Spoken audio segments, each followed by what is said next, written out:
तो अभी तक हम लोगों ने लास्ट के दो क्लासों में 1 to 20 और पिछले क्लास में 21 to 40 डिस्कस किया था। अभी देखते हैं होपफुली 41 to 65 हो जाए तो कंप्लीट हो जाएगा। क्योंकि ये है ना, अभी न्यू पेपर, इसका सॉल्यूशन कहीं अवेलेबल होगा नहीं, है ना, ऑनलाइन भी नहीं होगा, इधर उधर भी नहीं। तो गेट स्टैट्स लगता है मैं ही कराता हूँ, शायद एक दो लोग कराते होंगे। तो ऐसे भी बाहर सॉल्यूशन है ना, रेयरली मिलेगा आपको। तो ठीक है, देखिए। तो ये तो आसान क्वेश्चन है, सिंपल एक्सपेक्टेशन का है। ये तो अभी जैम में करा रहा था सेम क्वेश्चन। तो इसमें क्या है, X be a random variable having discrete uniform distribution. तो आपको ये तो पता ही है कि एक्स का डिस्ट्रीब्यूशन यूनिफॉर्म है 1 3 5 7 99 तक। तो ईच पॉइंट पे इक्वल प्रोबेबिलिटी होगी। तो इसका मतलब ये हुआ कि x is equal to X जो होगा, कितने पॉइंट्स है इसमें, 50 पॉइंट है। x from 1 3 5 and so on up to 99। और ये कह रहा है कि expectation of x is not a multiple of 3। तो एक काम करो, मान लो एक सेट ले लिया, इवेंट ई ले लिया मान लीजिए एग्जांपल के लिए, या कोई भी सेट ले लो जो 15 का मल्टीपल है। तो 15 45 और 75 है ना, यही तीन एलिमेंट है सैंपल स्पेस में जो 15 का मल्टीपल है। तो आपसे एक क्वेश्चन पूछना चाह रहा है E of X given X does not belong to E, ये पूछ रहा है। तो इसका जो फॉर्मूला होगा, summation X into P M F of X, X does not belong to E upon probability X does not belong to E, ये result है ना। अब इसको आप सिंप्लीफाई कर लीजिए तो आंसर आ जाएगा, इसमें कुछ खास है नहीं, आप पुट कर लीजिए। तो इसको बेटर है आप ऐसा लिखिए, पी एम एफ तो 1/50 है तो पी एम एफ रख सकते हैं। सो ये ऐसा नहीं हो जाएगा, X belongs to sample space, sample space इसको बोल रहा हूँ, and the total possible outcome, या सपोर्ट लिख सकते हैं, सपोर्ट ऑफ एक्स।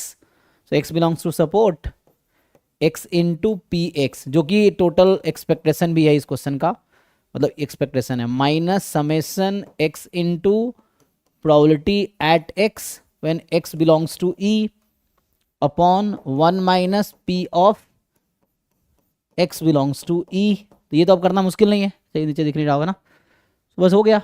अब ये क्या है, 1/50 है, और यहाँ x 1 3 5 7 9 इस तरीके से सॉल्व हो जाएगा।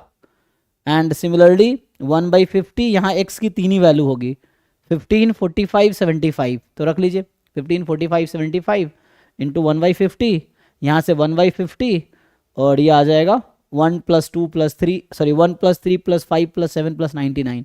तो 1 से लेके 99 तक का जो ऑड नंबर्स का सम है वो 50 स्क्वायर आएगा, और बाकी सम करके सिंप्लीफाई कर लीजिए। इसकी प्रोबेबिलिटी कितनी आएगी, यूनिफॉर्म डिस्ट्रीब्यूशन है तो ई की प्रोबेबिलिटी होगी 3/50, तो इसकी प्रोबेबिलिटी आ जाएगी 47/50। तो ये 47/50, तो सिंप्लीफाई करेंगे तो ये आंसर आएगा पहला वाला।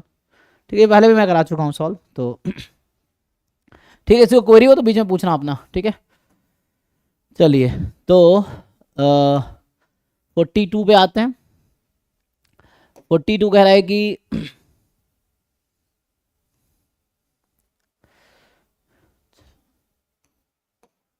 ओके ठीक है, तो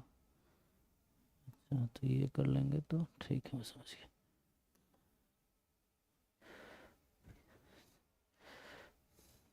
देखो इसमें क्या बोल रहा है कि आपके पास है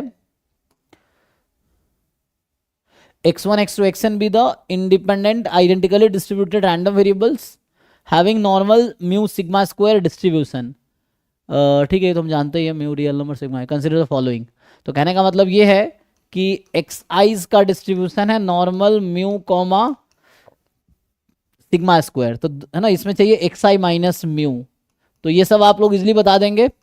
बताइए एक्स आई माइनस म्यू का डिस्ट्रीब्यूशन क्या होगा, अगर एक्स आई है नॉर्मल म्यू सिग्मा स्क्वायर, तो एक्स आई माइनस म्यू क्या होगा, मीन 0 और वेरिएंस सिग्मा स्क्वायर ही रहेगा। देन चाहिए आई into X I minus mu. तो जब हम आगे लिखेंगे इसी को कंटिन्यू करता हूँ। सो यहाँ से अगर कंटिन्यू करें तो, या इधर लिखूँ, चलो इसको उस तरफ सॉल्व करते हैं।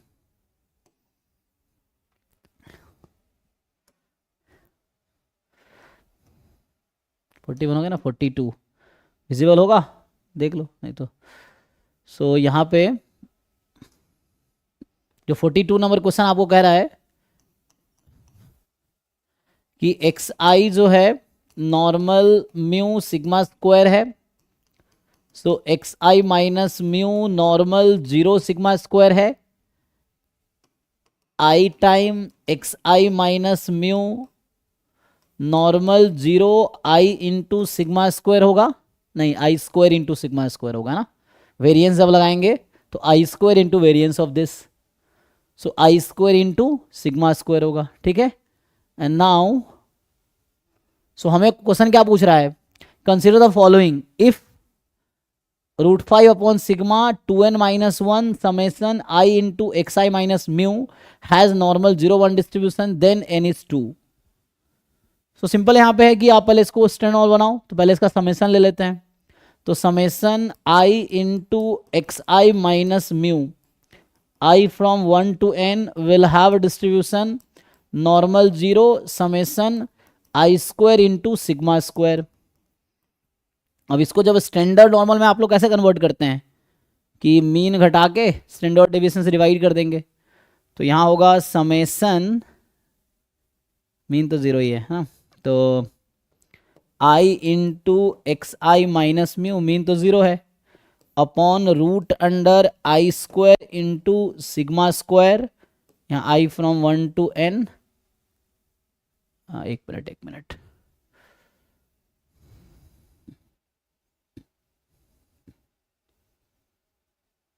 और समेसन छूट गया ना इसीलिए, ठीक है, डिनोमिनेटर में समेसन छूट गया है, तो वहाँ समेसन है, तो summation i square sigma square I from 1 to n, this will have normal 0 1, आप कंपेयर कर लीजिए तो हो जाएगा,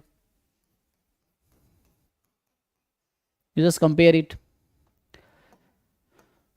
सो यहाँ से अगर आप कंपेयर करेंगे, सो वहाँ देखो ध्यान से क्या है, समेसन आई एक्स आई के साथ जो कोइफिशिएंट है ऑप्शन में वो है √5 अपॉन सिग्मा 2n प्लस 1, और यहाँ जो इसका जो कोइफिशिएंट होगा 1 अपॉन रूट अंडर समेसन, तो ये तो सिग्मा स्क्वायर बाहर कर सकते हैं आप क्योंकि आई तो है नहीं इसमें, तो ऐसा हो जाएगा सिग्मा बाहर हो जाएगा, sigma into summation i square I from 1 to n।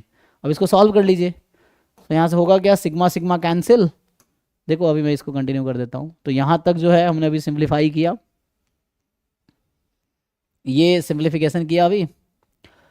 अब मैं कह रहा हूँ कि ये नॉर्मल जो क्वेश्चन में दे रखा, क्वेश्चन के साथ मैंने कंपेयर किया, तो ये कहाँ से आया, कंपैरिजन विथ जो फर्स्ट स्टेटमेंट क्वेश्चन में उसके साथ कंपेयर किया। अब n निकालना है आपको, तो सिग्मा सिग्मा कैंसिल कर दीजिए, so √5 upon 2n plus 1 1 upon root under, ये क्या है 1 square plus 2 square plus 3 square up to n square.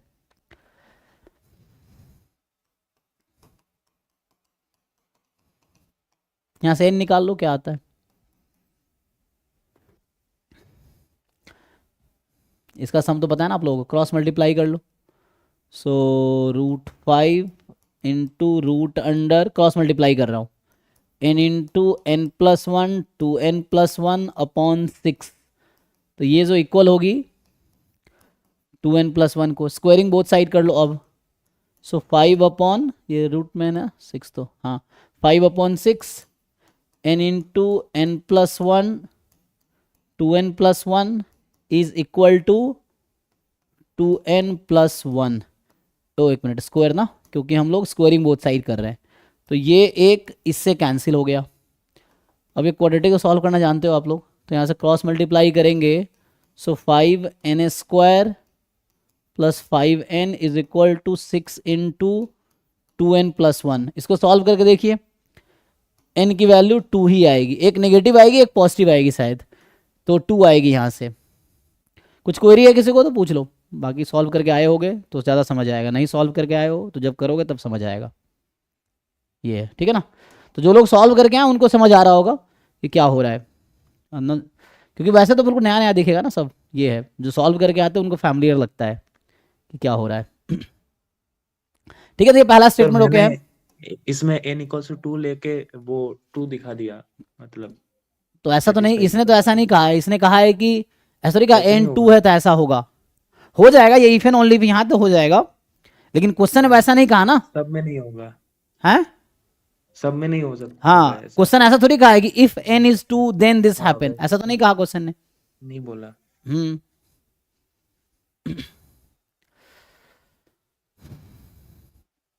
ठीक है, ऐसे दूसरे में क्या है, दूसरे में भी इजी है, जस्ट आपको ट्रांसफॉर्मेशन ठीक से करना है, हो जाएगा। सॉल्व करूं या कर लिए हो, जिन लोगों ने किया बताओ।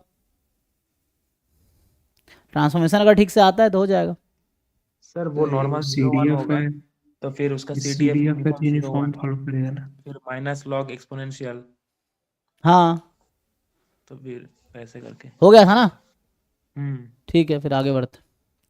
तो 43, जिनका नहीं हुआ बोलोगे तो बताऊंगा, नहीं तो मैं मान लूंगा सबका हो गया। और डाउट वही पूछना जो सॉल्व करके आए हो, नहीं सॉल्व करके आओ, जब सॉल्व करना तब पूछना डाउट, ठीक है। ये नहीं क्वेश्चन दिखाए तो ये भी डाउट है, अगला दिखाऊंगा अगला भी डाउट है ना। तो I don't like this type of students. अगर पहले से पता है क्या डिस्कशन हो रहा है, आप सॉल्व करके आओ, देन मैं सॉल्व कर रहा हूँ तो आप उसमें पार्टिसिपेट कर सकते हो, बता सकते हो कुछ, है ना, अगर कंट्रीब्यूट कर सको तो। ये है, और नहीं सॉल्व करके आए हो तो चुपचाप देखो, ये है। डाउट पूछ सकते हो, ये है उसमें, लेकिन डाउट नहीं से जब मैं सॉल्व कर रहा हूँ उसमें कुछ क्वेरी हो तो पूछ सकते हो। वैसे क्वेश्चन तो तब आपको पता चलेगा ना, आपको आता है नहीं आता है, तो सॉल्व करके आओगे तो कैसे पता चलेगा बिना सॉल्व किए आपको आता है कि नहीं आता है। ये अगर कुछ वैसे क्वेरी है तो पूछ सकते हो। बाकी एनीवे इसमें क्या है कि X N be the sequence of IID random variable having density function आपको दे दिया है।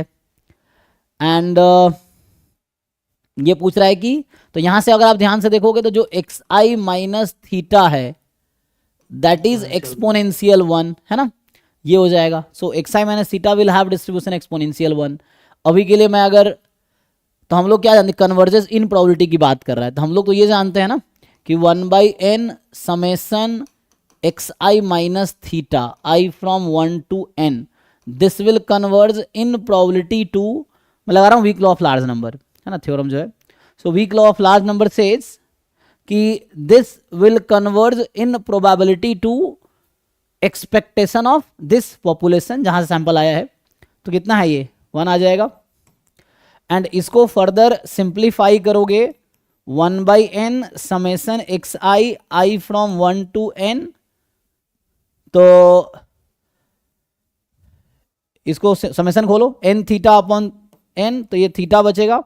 दिस कन्वर्जन प्रोबेबिलिटी, दोनों तरफ थीटा ऐड कर सकते हैं, क्योंकि कन्वर्जेंस इन प्रोबेबिलिटी में क्या है कि you can add constant in both side, subtract constant both side, divide multiply, non zero है ना, ऐसा कर सकते हो।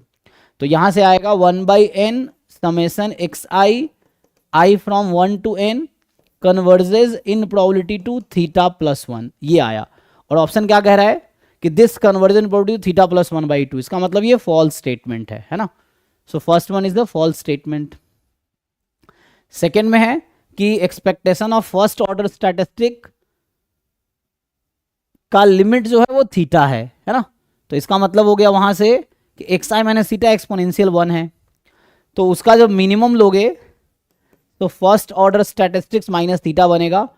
तो हम लोग जानते हैं इसका डिस्ट्रीब्यूशन है बीटा, फर्स्ट ऑर्डर स्टैट ना 1, n, तो इसका एक्सपेक्टेशन जब लोगे first order statistics minus theta का, तो 1/n+1। और हमें क्या चाहिए, हमें चाहिए expectation of first order statistic, तो थीटा प्लस 1/n+1, लिमिट लगाओ दोनों तरफ n टेंस टू इन्फिनिटी, तो ये तो 0 हो जाएगी, तो ये ट्रू स्टेटमेंट है। चेक कर लो भाई। अब देखो इसमें अगर किसी को क्वेरी हो तो इसमें पूछ सकते हो, जो मैंने सॉल्व की है ये चीज़ है। सो पहला फॉल्स स्टेटमेंट है, दूसरा ट्रू स्टेटमेंट है, क्योंकि इसका लिमिट लगाएंगे, तो अगर आप लिमिट लोगे तो ये आएगा n tends to infinity expectation of first order statistics, this value is theta.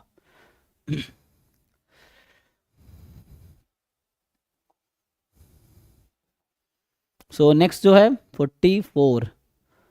44 कह रहा है कि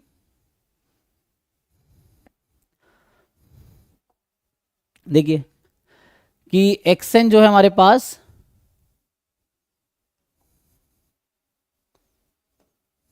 अच्छा तो उस पर आगे, हाँ, तो let X N be a sequence of independent random variables, IID नहीं है, जस्ट इंडिपेंडेंट है, आइडेंटिकली डिस्ट्रीब्यूटेड नहीं है। So X N be a sequence of independent random variables such that X N, okay, so X N का डिस्ट्रीब्यूशन है पॉइसन लैम्बडा एन, ठीक है। सो lambda N हमें दे रखा है लैम्बडा प्लस 1/2n, है ना, तो लैम्डा आई इज डिफरेंट है, इसीलिए एक्स आई का डिस्ट्रीब्यूशन डिफरेंट है, इसीलिए आइडेंटिकली डिस्ट्रीब्यूटेड नहीं है, ठीक है। सो नाउ पूछा गया है, विच of the following is true. This is unbiased estimator क्या, एक्स बार है ना। तो यहाँ ऐसा वो गलती नहीं करना कि ई of X bar is mu, वो तब होता है जब आई होते हैं, है ना। तो वैसा नहीं कि ई ऑफ एक्स बार म्यू हो जाएगा, आपको ध्यान देना है। ये आई नहीं है, जस्ट इंडिपेंडेंट है, आइडेंटिकली डिस्ट्रीब्यूटेड नहीं है। तो एक्स बार का मीन है ना, लैम्डा डायरेक्ट तो नहीं आएगा, चेक करते हैं क्या आता है। तो हमें क्या करना है, इसका मीन निकालना है। तो क्या होगा जी, चलो चेक करते हैं। तो मतलब मैनुअली फाइंड करेंगे हम लोग। सो 1/n बाहर कर लेते हैं, समेसन भी बाहर हो जाएगा, एंड देन बचेगा आपके पास expectation of X I. So 1/n I from 1 to n, और एक्सपेक्टेशन ऑफ एक्स आई क्या है, lambda I. Lambda I is lambda plus 1/2 की पावर आई, इसको सम कीजिए, है ना। ये ई ऑफ एक्स आई जो है ये है लैम्डा आई। तो एन है, मतलब यहाँ एक्स एन लिखूंगा तो एन आएगा, आई लिखेंगे तो आई आएगा। तो यहाँ सम करेंगे, सो एन लैम्डा, और ये तो ज्योमेट्रिक आ गया फाइनाइट टर्म का, नॉट इनफाइनाइट टर्म। एन यहाँ अभी फिक्स, एन इन्फिनिटी तो है नहीं, एन टेंस इन्फिनिटी का ऐसा बोल तो रखा नहीं है। तो फाइनाइट टर्म में आप सम करेंगे तो क्या होता है, 1 से इन्फिनिटी, 1 से n, ए 1 माइनस आर की power n upon 1 minus R, ठीक है। तो ये कट जाएगा। तो ये अभी फाइनली कहने का मतलब आएगा लैम्बडा प्लस n से डिवाइड कर दोगे तो 1/n 1 माइनस 1/2 होल की पावर n। तो क्वेश्चन ये है कि क्या एक्स बार का मीन लैम्बडा आया है, answer is no. So this is a false statement, है ना। सो ये तो फॉल्स है, अनबायस्ड एस्टिमेटर तो नहीं है। एक्स बार लैम्बडा का अनबायस्ड एस्टिमेटर नहीं है, क्योंकि आई नहीं है, मीन लैम्बडा तो है नहीं, लैम्बडा प्लस 1/2n है। सो ये आ गया। लेकिन अगर इसका आप एक्सपेक्टेशन लोगे तो क्या आएगा, इफ वी टेक एक्सपेक्टेशन, क्योंकि हमें आगे चेक करना है कंसिस्टेंट एस्टिमेटर। तो अभी तो मैंने मीन निकाले, सिमिलरली वेरिएंस निकालेंगे तो क्या होगा। तो अभी क्या देखो, जो लिमिट है n tends to infinity expectation of X bar, वो आपकी लैम्बडा आएगी, इट इज फाइन। तो अनबायस तो नहीं है ना। अभी हमने ये चेक कर रहा हूं, तो मीन, अब वेरिएंस निकालो। तो जब आप वेरिएंस ऑफ एक्स बार निकालोगे, सो 1/n² बन के बाहर आएगा, summation variance of X I from 1 to n। अब मीन और वेरिएंस तो पॉइसन में सेम ही होता है, तो ये जहां मीन हमने लिखा था वैसे ही कैलकुलेशन सेम ही होगा, बस n की जगह n² आएगा, ठीक है जी। ये जो 1/n है, बस यहाँ 1/n², बाकी कैलकुलेशन सेम होगा। तो बाकी बस एक 1/n एक्स्ट्रा आएगा। तो ये जो वेरिएंस ऑफ एक्स बार आएगा, जो मैं कह रहा हूँ, सो वेरिएंस ऑफ एक्स बार आपको मिलेगा लैम्बडा बाई n यहाँ पे प्लस 1/n², 1 माइनस 1/2 की पावर n, ये मिलेगा आपको। ये वेरिएंस की बात कर रहा हूँ। वेरिएंस क्या था, 1 है ना, 1/n बाहर आएगा इससे, फिर समेसन, और इंडिपेंडेंट तो है ही, तो कोवेरिएंस टर्म 0 है। सो ये वेरिएंस ऑफ एक्स आई, और एक्स आई का वेरिएंस यही है, लैम्बडा माइनस लैम्बडा प्लस 1/2 की पावर आई। तो इससे आगे सॉल्व हो जाएगा। सो नाउ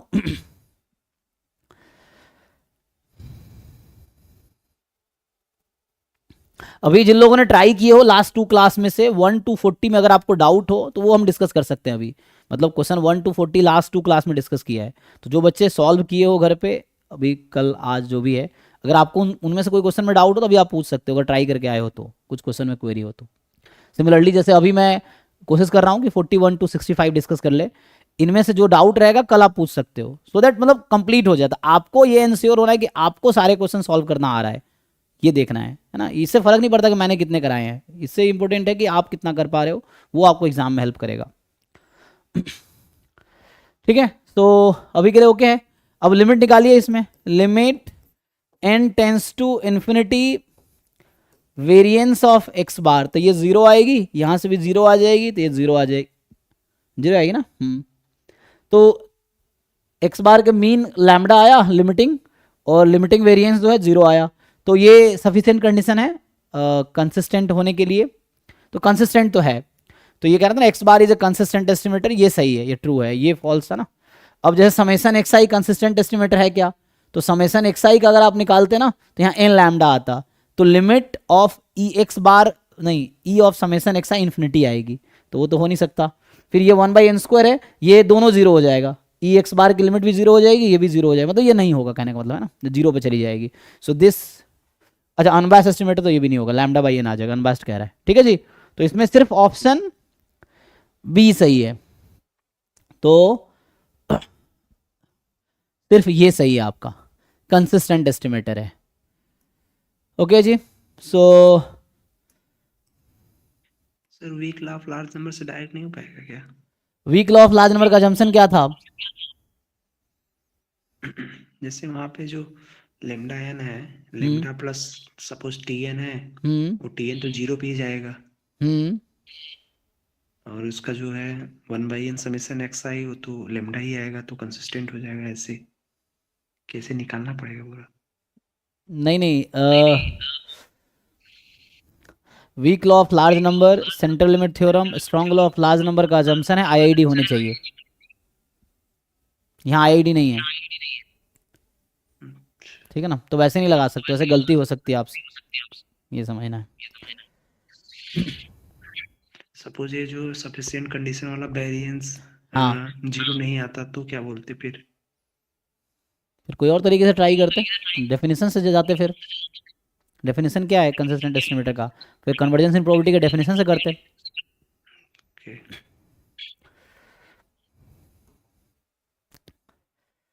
तो चलिए 45 में आइए। तो 45 जो कह रहा है कि ये तो इजी है ना, सिंपल थ्योरम है। तो यहाँ पे है कि x1 x2 x5 मल्टीवेरिएट है ना, नॉर्मल डिस्ट्रीब्यूशन है, साइज 25 का। सो ये है ना ट्राई वेरिएट है, ट्राई वेरिएट नॉर्मल डिस्ट्रीब्यूशन, मतलब मल्टीवेरिएट नॉर्मल डिस्ट्रीब्यूशन में तीन, यहाँ पे डायमेंशन 3 है ईच रैंडम वेरिएबल का। तो आपको पता ही है, जैसे सैम्पल वेरिएंस s² लिखते हैं यूनिवेरिएट केस में, जब हम लोग मतलब इन्फेरेंस में सिंपल हम लोग क्या लिखते हैं, s² होता है 1/n-1 summation xi minus x बार का होल स्क्वायर। तो मल्टीवेरिएट में उसी को हम लोग कैपिटल S लिखते हैं, जो आप s² लिखते हैं यूनिवेरिएट उस वाले में, एस्टिमेशन वाले में, मतलब जो हम लोग इन्फेरेंस पढ़ते हैं, यहाँ पे सिर्फ S लिखते हैं, नोटेशन है ना। तो इसको क्या बोलते हैं, सैम्पल वेरिएंस है ना। तो ये सैम्पल वेरिएंस है and x bar sample mean है, जैसे यूनिवेरिएट केस वैसे ही है। अब B कोई मैट्रिक्स दे दिया आपको, तो एक थ्योरम, जैसे यहाँ पे मैं सिंपली ज़्यादा स्टेट नहीं करूँगा, सिंपल थ्योरम है, जो लोग, क्योंकि ऑब्वियसली जो लोग यहाँ पे हैं सिलेबस पढ़ लिए होंगे, और सिलेबस नहीं पढ़े तो पहले सिलेबस पढ़िए, फिर जाए क्वेश्चन होगा आपसे, है ना। ये है, तो जैसे वहाँ पे होता है कि n-1 इन्फेरेंस में n-1 s² by sigma square will have chi² n-1 distribution, है ना। सो जब नॉर्मल पॉपुलेशन है साइज n का, मतलब आपने सैंपल लिया नॉर्मल से, तो वैसा थ्योरम आता है। तो यहाँ पे क्या आता है, n-1 into S will have distribution, क्या होता है जी, विसार्ट p होगा, तो p यहाँ क्या है, 3 है ना, p यहाँ 3 है, तो और कितना, हाँ मतलब, अच्छा वैसे मैं थ्योरम लिखूँ तो n-1 कॉमा सिग्मा, यही ना, ये थ्योरम है, मैं सिर्फ थ्योरम की बात कर रहा हूँ। तो ये एक, तो ये थ्योरम है सिंपल। अब होता क्या, जैसे यहाँ पे बी मैट्रिक्स लगा दिया, तो मान लीजिए बी मैट्रिक्स है, इसका रैंक कितना है, अगर बी मैट्रिक्स है जिसका रैंक आर है एग्जाम्पल के लिए, तो क्या होता, n-1 time B S B transpose, मैं थ्योरम ही लिख रहा हूँ, ये थ्योरम का पहला पॉइंट है, थ्योरम का दूसरा पॉइंट है, according to this condition this will have distribution what. यहाँ रैंक से मतलब नहीं आता। नहीं यहाँ पर अगर मान लीजिए बी में हो जाएगा वो उसका ऑर्डर में, अगर इसका रैंक सेकंड रो 0 होता तो भी सेम आंसर होता, नहीं आई डोंट थिंक। chi² में वो रैंक से मतलब होता है। नहीं यहाँ पे देखना पड़ेगा, शायद Important। देखना पड़ेगा। एनीवे यहाँ पे रैंक 2 है तो उसका कोई चक्कर नहीं है, क्योंकि रैंक 2 है तो उससे कोई दिक्कत नहीं है।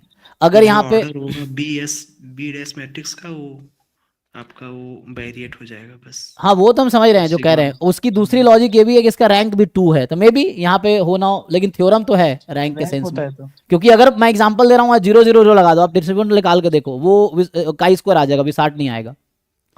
मतलब अगर मैं कह रहा हूँ आप इसको 0 कर दो, ठीक है ना, अब इसको आप इसको 0 कर दो, अब निकालो ये मैट्रिक्स, तो इसका डिस्ट्रीब्यूशन आएगा विसार्ट 1 है ना, फिर ये मतलब जो भी, तो सॉरी ये 3 है 1 कॉमा आपका 24 जो भी आएगा, है ना, क्या आता है बी सिग्मा, पहले इसका लिख देता हूँ ना।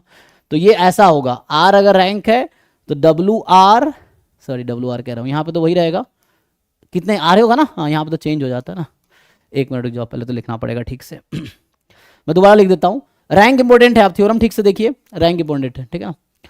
तो जैसे आप मैनुअली डिसाइड करके देखो ना, मान लो 0 0 0 रख दो, आप वैसे ही डिसाइड करके देखो क्या बनेगा, इसको पूरा मल्टीप्लाई करो, फिर देखो बनेगा क्या, है ना। तो वो 0 आ जाएगा, तो उससे चेक। और जहां तक मैंने पढ़ा है उसमें रैंक का रोल है, यहाँ पर रैंक 2 है, इसलिए कोई प्रॉब्लम नहीं हो रहा है, क्योंकि इसका डिस्ट्रीब्यूशन ये 2x2 की मैट्रिक्स भी आएगी और इसका रैंक भी 2 है, तो इससे कोई दिक्कत नहीं हो रहा है ना। लेकिन अगर ये रैंक 1 का होता, मैं कह रहा हूँ अगर ये 0 तीनों 0 हो जाता तो चेंज होगा डिस्ट्रीब्यूशन, आप चेक करना, ठीक है। फिर डिस्कस करेंगे, दोबारा डिस्कस कर सकते हैं हम लोग। तो अभी मैं सीधा सीधा थ्योरम लिख देता हूँ, तो यहाँ पे कोई दिक्कत नहीं है। जो थ्योरम है m×n है ना, तो ठीक है, यहाँ तो 2x3 का ही मैट्रिक्स है, और यहाँ पे हो क्या रहा है, रैंक 2 है ना, कोई दिक्कत नहीं है, ठीक है। अभी सिंपल थ्योरम लिख लेते हैं। n-1 s विल, यहाँ पर डिस्ट्रीब्यूशन क्या दे रखा है आपको, सो विसार्ट ये होगा p और n-1 सिग्मा, तो थ्योरम क्या बनेगा यहाँ पे, अभी हम लिख देता हूँ, ठीक है, उसके लिए। सो n-s b और s b ट्रांसपोज, इसका क्या थ्योरम बनेगा बताइए, जो आप जानते हैं। सो विसार्ट में क्या आएगा, बी का रैंक आएगा अंदर n-1 जैसे कि है सिग्मा। ठीक है, अभी रैंक आप m ले लीजिए, कोई दिक्कत नहीं है, ठीक है। ये b जो है रैंक m है उसका, जैसे m×n की मैट्रिक्स है ना, तो रैंक m है, जैसे इसमें है सेम क्वेश्चन लेते, रैंक m है, तो क्या बनेगा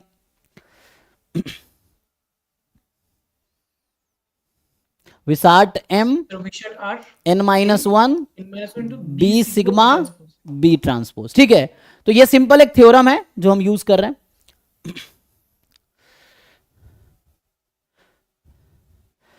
सो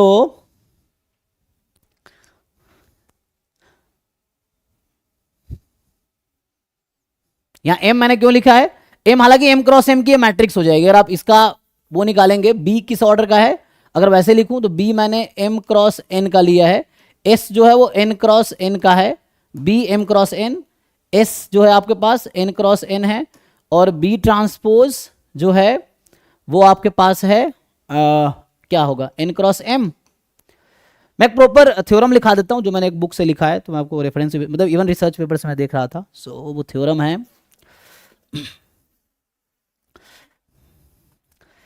जो एग्जैक्ट थ्योरम है मैं वो लिखा देता हूं आपको, तो ये तो उसके टर्म में है ना। अगर मैं ऐसे आपको कुछ रिजल्ट वैसे ही पढ़े होंगे आपने कोर्स में, तो पढ़े ही होंगे, लेकिन फिर भी, तो ये जो एग्जैक्ट स्टेटमेंट था,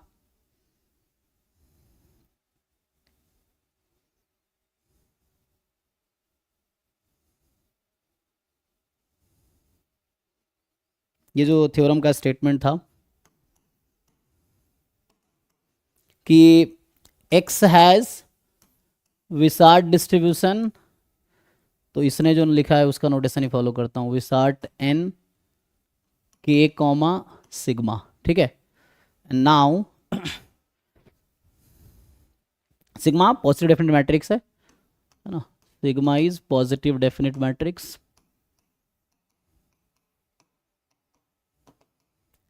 एंड जो हमारे पास आगे है ए कोई मैट्रिक्स है जो ऑर्डर है जिसका, अभी लेते हैं n×m, ठीक है, इन्होंने जो लिया है, and with rank of A m, ठीक है। तो यहां से तो ये कहता है कि देन, तो ये ए ट्रांसपोज ऐसा लिख रहा है, A transpose X A will have distribution Wishart m, और वो अलग बात है इसका m×m की मैट्रिक्स बने, क्योंकि ए का ए ट्रांसपोज क्या होगा m×n, ये n×n, क्योंकि विसार्ट डिस्ट्रीब्यूशन एक मैट्रिक्स का डिस्ट्रीब्यूशन है, ये जो यहाँ x है ये मैट्रिक्स है, ठीक है ना, ये वेक्टर नहीं है, इसको मैं लाइन हटा देता हूँ, सो वेक्टर से कंफ्यूज नहीं हो रही, ये एक मैट्रिक्स है, विसार्ट डिस्ट्रीब्यूशन जो एक मैट्रिक्स का डिस्ट्रीब्यूशन है, ठीक है। सो वो कोई मैट्रिक्स होगी अगर सिंपल वेक्टर होगा तो वो उसमें आ जाएगा, तो सिंपल, अब ये मैट्रिक्स है, x is a matrix actually, तो रैंडम मैट्रिक्स है जिसका डिस्ट्रीब्यूशन ये है n×n की मैट्रिक्स, समझिए एक्स जो है एक्स जो है n क्रॉस n मैट्रिक्स होगा ना जी, है ना, चेक कर लो। तो x n क्रॉस n की मैट्रिक्स है और वहां से आपका ये डिस्ट्रीब्यूशन है, बाकी करेक्ट करना कहीं गलत लिखो तो x ट्रांसपोज ax जो होगा हमारे पास this is k comma a transpose sigma a, है ना। इसी में मैंने कहा कि चलो मान लो उल्टा कर देते हैं, उल्टा इन द सेंस जैसे ये फर्स्ट पार्ट है, इसी में इंस्टीड ऑफ टेकिंग a मैं a ट्रांसपोज को b बोल देता हूं। सो b का ऑर्डर क्या हो जाएगा m क्रॉस n, और ट्रांसपोज से रैंक तो चेंज होता नहीं है, a और ये ट्रांसपोज का रैंक सेम रहता है, तो इसका मतलब है कि विथ रैंक ऑफ b वो भी m ही रहेगा, ठीक है। तो यहां से क्या होना है, तो यहां से आना है देन, मतलब थोड़े से बुक में या इधर उधर चेक करो, जस्ट श्योर हो जाओ, ये कहना चाह रहा हूं मैं। सो बी एक्स बी ट्रांसपोज, मैंने कुछ नहीं किया, ये ट्रांसपोज को बी रख दिया, तो अभी वही सीन है, क्योंकि B N M cross N, N cross N, फिर एन क्रॉस एम, तो एम क्रॉस एम की ये मैट्रिक्स बनेगी and this will have distribution Wishart M K comma similarly जो है B B sigma B transpose, यही ना।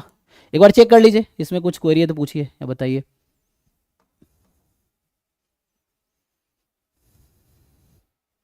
ठीक है, तो ये भेज दूंगा, ये आज ही मैं देख रहा था जस्ट, क्योंकि मैं क्वेश्चन इसको देख रहा था, क्योंकि मल्टीवेरिएट और रिग्रेशन मैंने नहीं पढ़ाए हैं, तो मुझे उसको सॉल्व करने के लिए खुद देखना पड़ता है कौन सा थ्योरम यूज होगा, है ना, ये चीज़ है। क्योंकि जब पढ़ाते हैं तो सारी चीज़ें याद रहती है, क्योंकि रिसेंटली पढ़ाया है, तो लास्ट ईयर ही मैंने नहीं पढ़ाए थे दोनों सब्जेक्ट, और इस बार भी नहीं पढ़ाए हैं, तो इस तरह से एनीवे ये थ्योरम यूज करेंगे। तो अभी के लिए सीधा सीधा क्वेश्चन पे आते हैं। तो ये थ्योरम आप यूज कर लेंगे तो इजीली आपका आंसर आ जाएगा, मैं कहना चाह रहा हूँ सिंपल, है ना। ये एक थ्योरम यूज कर लो, इससे आपका आंसर आ जाएगा। तो यहाँ पे क्या है, एक्चुअली जो बी ट्रांसपोज मैट्रिक्स है वो 2 क्रॉस 2 की मैट्रिक्स आएगी, है ना। अगर आप देखेंगे कि, तो सीधा टू द पॉइंट मैं क्वेश्चन का ही सॉल्यूशन लिख देता हूं। तो एक तो हम लोग ये जानते हैं कि ये जो n यहाँ पे 25 है, इस क्वेश्चन में n 25 है, तो 24s will have Wishart distribution of order 3 और 24 कॉमा सिग्मा, ठीक है। और जो इसने लिखा है 24 bs B transpose will have Wishart distribution 2 order होगा। ये ऑर्डर ऑफ द मैट्रिक्स है, मैं कह रहा हूं विसार्ट डिस्ट्रीब्यूशन एक मैट्रिक्स का डिस्ट्रीब्यूशन होता है, रैंडम मैट्रिक्स का, ठीक है। So it is a matrix, 3 cross 3 की मैट्रिक्स है, ये एक 3 क्रॉस 3 की मैट्रिक्स है, ये पूरी एक 2 क्रॉस 2 की मैट्रिक्स है, तो इसलिए ये कह रहे हैं 2 है, लेकिन उसकी वजह ये भी है कि यहाँ रैंक 2 है, तो 2 क्रॉस 2 की मैट्रिक्स भी है और रैंक भी 2 है यहाँ पे। सो यहाँ से आएगा 24 comma B sigma B transpose, ठीक है।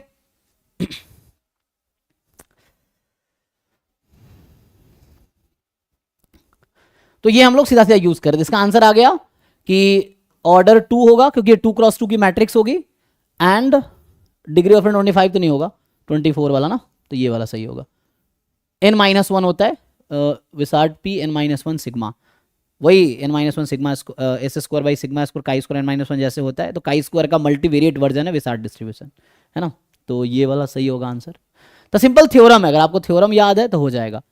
कुछ पूछना है किसी को बताइए, या कुछ बताना हो तो बाकी आप कंफर्म कर लेना कि ये है। हालांकि इस क्वेश्चन बहुत ज़्यादा प्रॉब्लम है नहीं, क्योंकि ये 2 क्रॉस 2 की मैट्रिक्स भी है और बी का रैंक भी 2 है, तो मतलब हर तरफ से ओके है, कोई प्रॉब्लम नहीं है। प्रॉब्लम तब होता है जब ये 1 रैंक की मैट्रिक्स हो जाती, तब प्रॉब्लम आती। ठीक है जी, आगे बढ़े। तो इसका सिंपल है। नेक्स्ट जो है ये सिंपल रिग्रेशन का है, तो यहाँ पे सीधा फॉर्मूला बेस्ड है ना। मैं वही रिग्रेशन के लिए भी वही नोट्स देख रहा था, वो जो सलभ सर का नोट्स है ना, उसमें भी ये डायरेक्टली दोनों डायरेक्ट रिजल्ट है, थ्योरम है दोनों, कहने का मतलब ये है। तो जिन लोगों ने थ्योरी पढ़े हैं डायरेक्ट रिजल्ट है ये, कि Y I is beta naught plus beta 1 X I plus epsilon I, बाकी कंडीशन तो पता ही आपको। So beta I is the least square estimator of beta I, मतलब बीटा नॉट हैट जो है और बीटा 1 हैट। सो हम लोग जानते ही हैं S X Y S X X Y bar minus beta 1 hat X bar, ठीक है जी, यही है। तो ये आपको दे रखा है, जैसे पहले सेकेंड वाला part expression for the covariance, ये डायरेक्ट फॉर्मूला है, कोई बताइए what is the formula of beta naught hat beta one hat? याद है किसी को? Minus minus X bar by A से स्क्वायर, स्क्वायर हुआ कि नहीं? नहीं स्क्वायर नहीं होगा, S X x sigma square, यही ना? सिग्मा, हाँ। ठीक है, थैंक यू। तो ये थ्योरम है, मतलब सिंपल थ्योरम है कि ये आप कहीं भी देखेंगे, कोई भी रिग्रेशन का नोट्स में, बुक में, लेक्चर में, तो आपको ये मिल जाएगा कि covariance of beta naught hat beta one hat, ये थ्योरम फॉर्मूला है, तो ये आ जाएगा। तो ये कह रहा है कि एक्सप्रेशन जो है वो सिग्मा स्क्वायर उसमें नहीं आएगा, तो गलत कह रहा है ना, तो ये गलत कह रहा है, फॉल्स स्टेटमेंट है। इन्वॉल्व तो हो रहा है। पहला पे आइए, कह रहा है कि 95% joint confidence region for beta naught beta one is the region bounded by an ellipse. True है कि फॉल्स है? भी थ्योरम है डायरेक्टली, उन्होंने क्लियरली लिखा हुआ है, मैं नोट्स में देखा ना, सीधा सीधा जो इक्वेशन आती है वो इलिप्स की इक्वेशन आती है। क्या इक्वेशन आती है मैं लिख देता हूँ। सो ये आती है, किसी को याद है? What is the 95% confidence interval for beta naught beta one, joint confidence interval? उस नोट्स में है ना, क्लास में सर ने भी कराए होंगे जो लोग लेक्चर अटेंड किए होंगे, तो और उनके नोट्स में भी है। क्या आता है फॉर्मूला? ये कुछ ऐसा है, n-2/2, फिर यहाँ पे sum of square due to regression residual ना, और इनटू में ये कुछ आता है n into beta naught hat minus beta naught whole square, मतलब थोड़ा सा लेंदी सा फॉर्मूला है, plus 2 summation X I beta naught hat minus beta one into beta one hat minus beta one, and आगे plus summation X I square beta one hat minus beta one whole square, ये है, and this is less than equal to F distribution with degree of freedom 2n-2 alpha. मैं यहाँ थोड़ा correction करूंगा कि जो class में मैंने नोटेशन यूज किए हैं क्रिटिकल पॉइंट के लिए, मैं वही यूज कर रहा हूँ। आप अगर सर का नोट्स देखेंगे तो वो उल्टा लेते हैं। कहने का मतलब जब मैं क्लास में नोटेशन यूज करता हूँ तो मैं ऐसे यूज करता हूँ ना, कि जैसे अगर मैं काई स्क्वायर का बना रहा हूँ, एग्जाम्पल के लिए दे रहा हूँ, तो मैं लिखता हूँ काई स्क्वायर n अल्फा, तो मैं मानता हूँ अल्फा इधर है, 1 माइनस अल्फा इधर है, और जो सलभ सर का नोट्स है उसमें उन्होंने उल्टा लिया हुआ है, तो कोई दिक्कत है उसके अकॉर्डिंग उसमें देखोगे तो 1 माइनस अल्फा लिखा होगा। मैं जो नोटेशन, ये मैंने अपने नोटेशन के हिसाब से लिखा है, ठीक है, वहाँ पर उन्होंने, क्योंकि मैं मानता हूँ अल्फा लिखा था, आगे की प्रोबेबिलिटी अल्फा है, पीछे की 1 माइनस अल्फा है, तो ये लेस देन इक्वल टू है, तो ये 1 माइनस अल्फा है, तो मेरा ये नोटेशन है, उसमें उन्होंने वैसा लिखा होगा, ठीक है ना। तो कहने का ये मतलब एफ में भी सिमिलर होगा, तो मैं तो ग्राफ बना के समझा रहा हूँ। So this the region. और ये कुछ वैसे ही आपको अगर पता हो, एक्स स्क्वायर प्लस 2xy या X square plus Y square plus X Y is equal to 0, ये किसका इक्वेशन है? ये तो पता ही होगा, X square by A square plus Y square by B square बराबर 1, ये तो इलिप्स है। तो वो बस इलिप्स वो है जिसका सेंटर है ना 0 0 है और एक्सिस एक्स और वाई एक्सिस है, हाँ, और ये थोड़ा सा आप शिफ्ट कर दोगे तो वैसा वो इक्वेशन बन जाएगी। तो ये इलिप्टिक इक्वेशन है डायरेक्टली, तो कहने का मतलब ये ट्रू स्टेटमेंट है, ये डायरेक्ट थ्योरम है ना। उसमें उन्होंने नोट्स में लिखा हुआ है this is an ellipse that cover 95% probability, मतलब 1 minus alpha probability that beta naught and beta one are contained simultaneously in this plane inside this, है ना। सो ये है, मतलब this is equation of ellipse है, तो ये ट्रू स्टेटमेंट सिंपली, अगर थ्योरी पढ़ा आपने तो डायरेक्टली आ जाएगा। तो पहला ट्रू है, दूसरा फॉल्स है तो दोनों थ्योरम ही है, इसमें कुछ खास है नहीं, है ना। अब एग्जाम में अगर आप ड्राइव करने पे आओगे तो आपको 10-15 मिनट तो लगेंगे ड्राइव करने में, इसका निकालोगे तो उसको याद रखना पड़ेगा आपको, ये भी याद रखना पड़ेगा इसमें आ जाओ। नेक्स्ट जो है कि f-2 से 2 to r एक कॉन्टिन्यूअस फंक्शन है, so which of the following statement is are true. ये 4 ऑप्शन है, दिख रहा है ना, ठीक है, देखिए। सो नाउ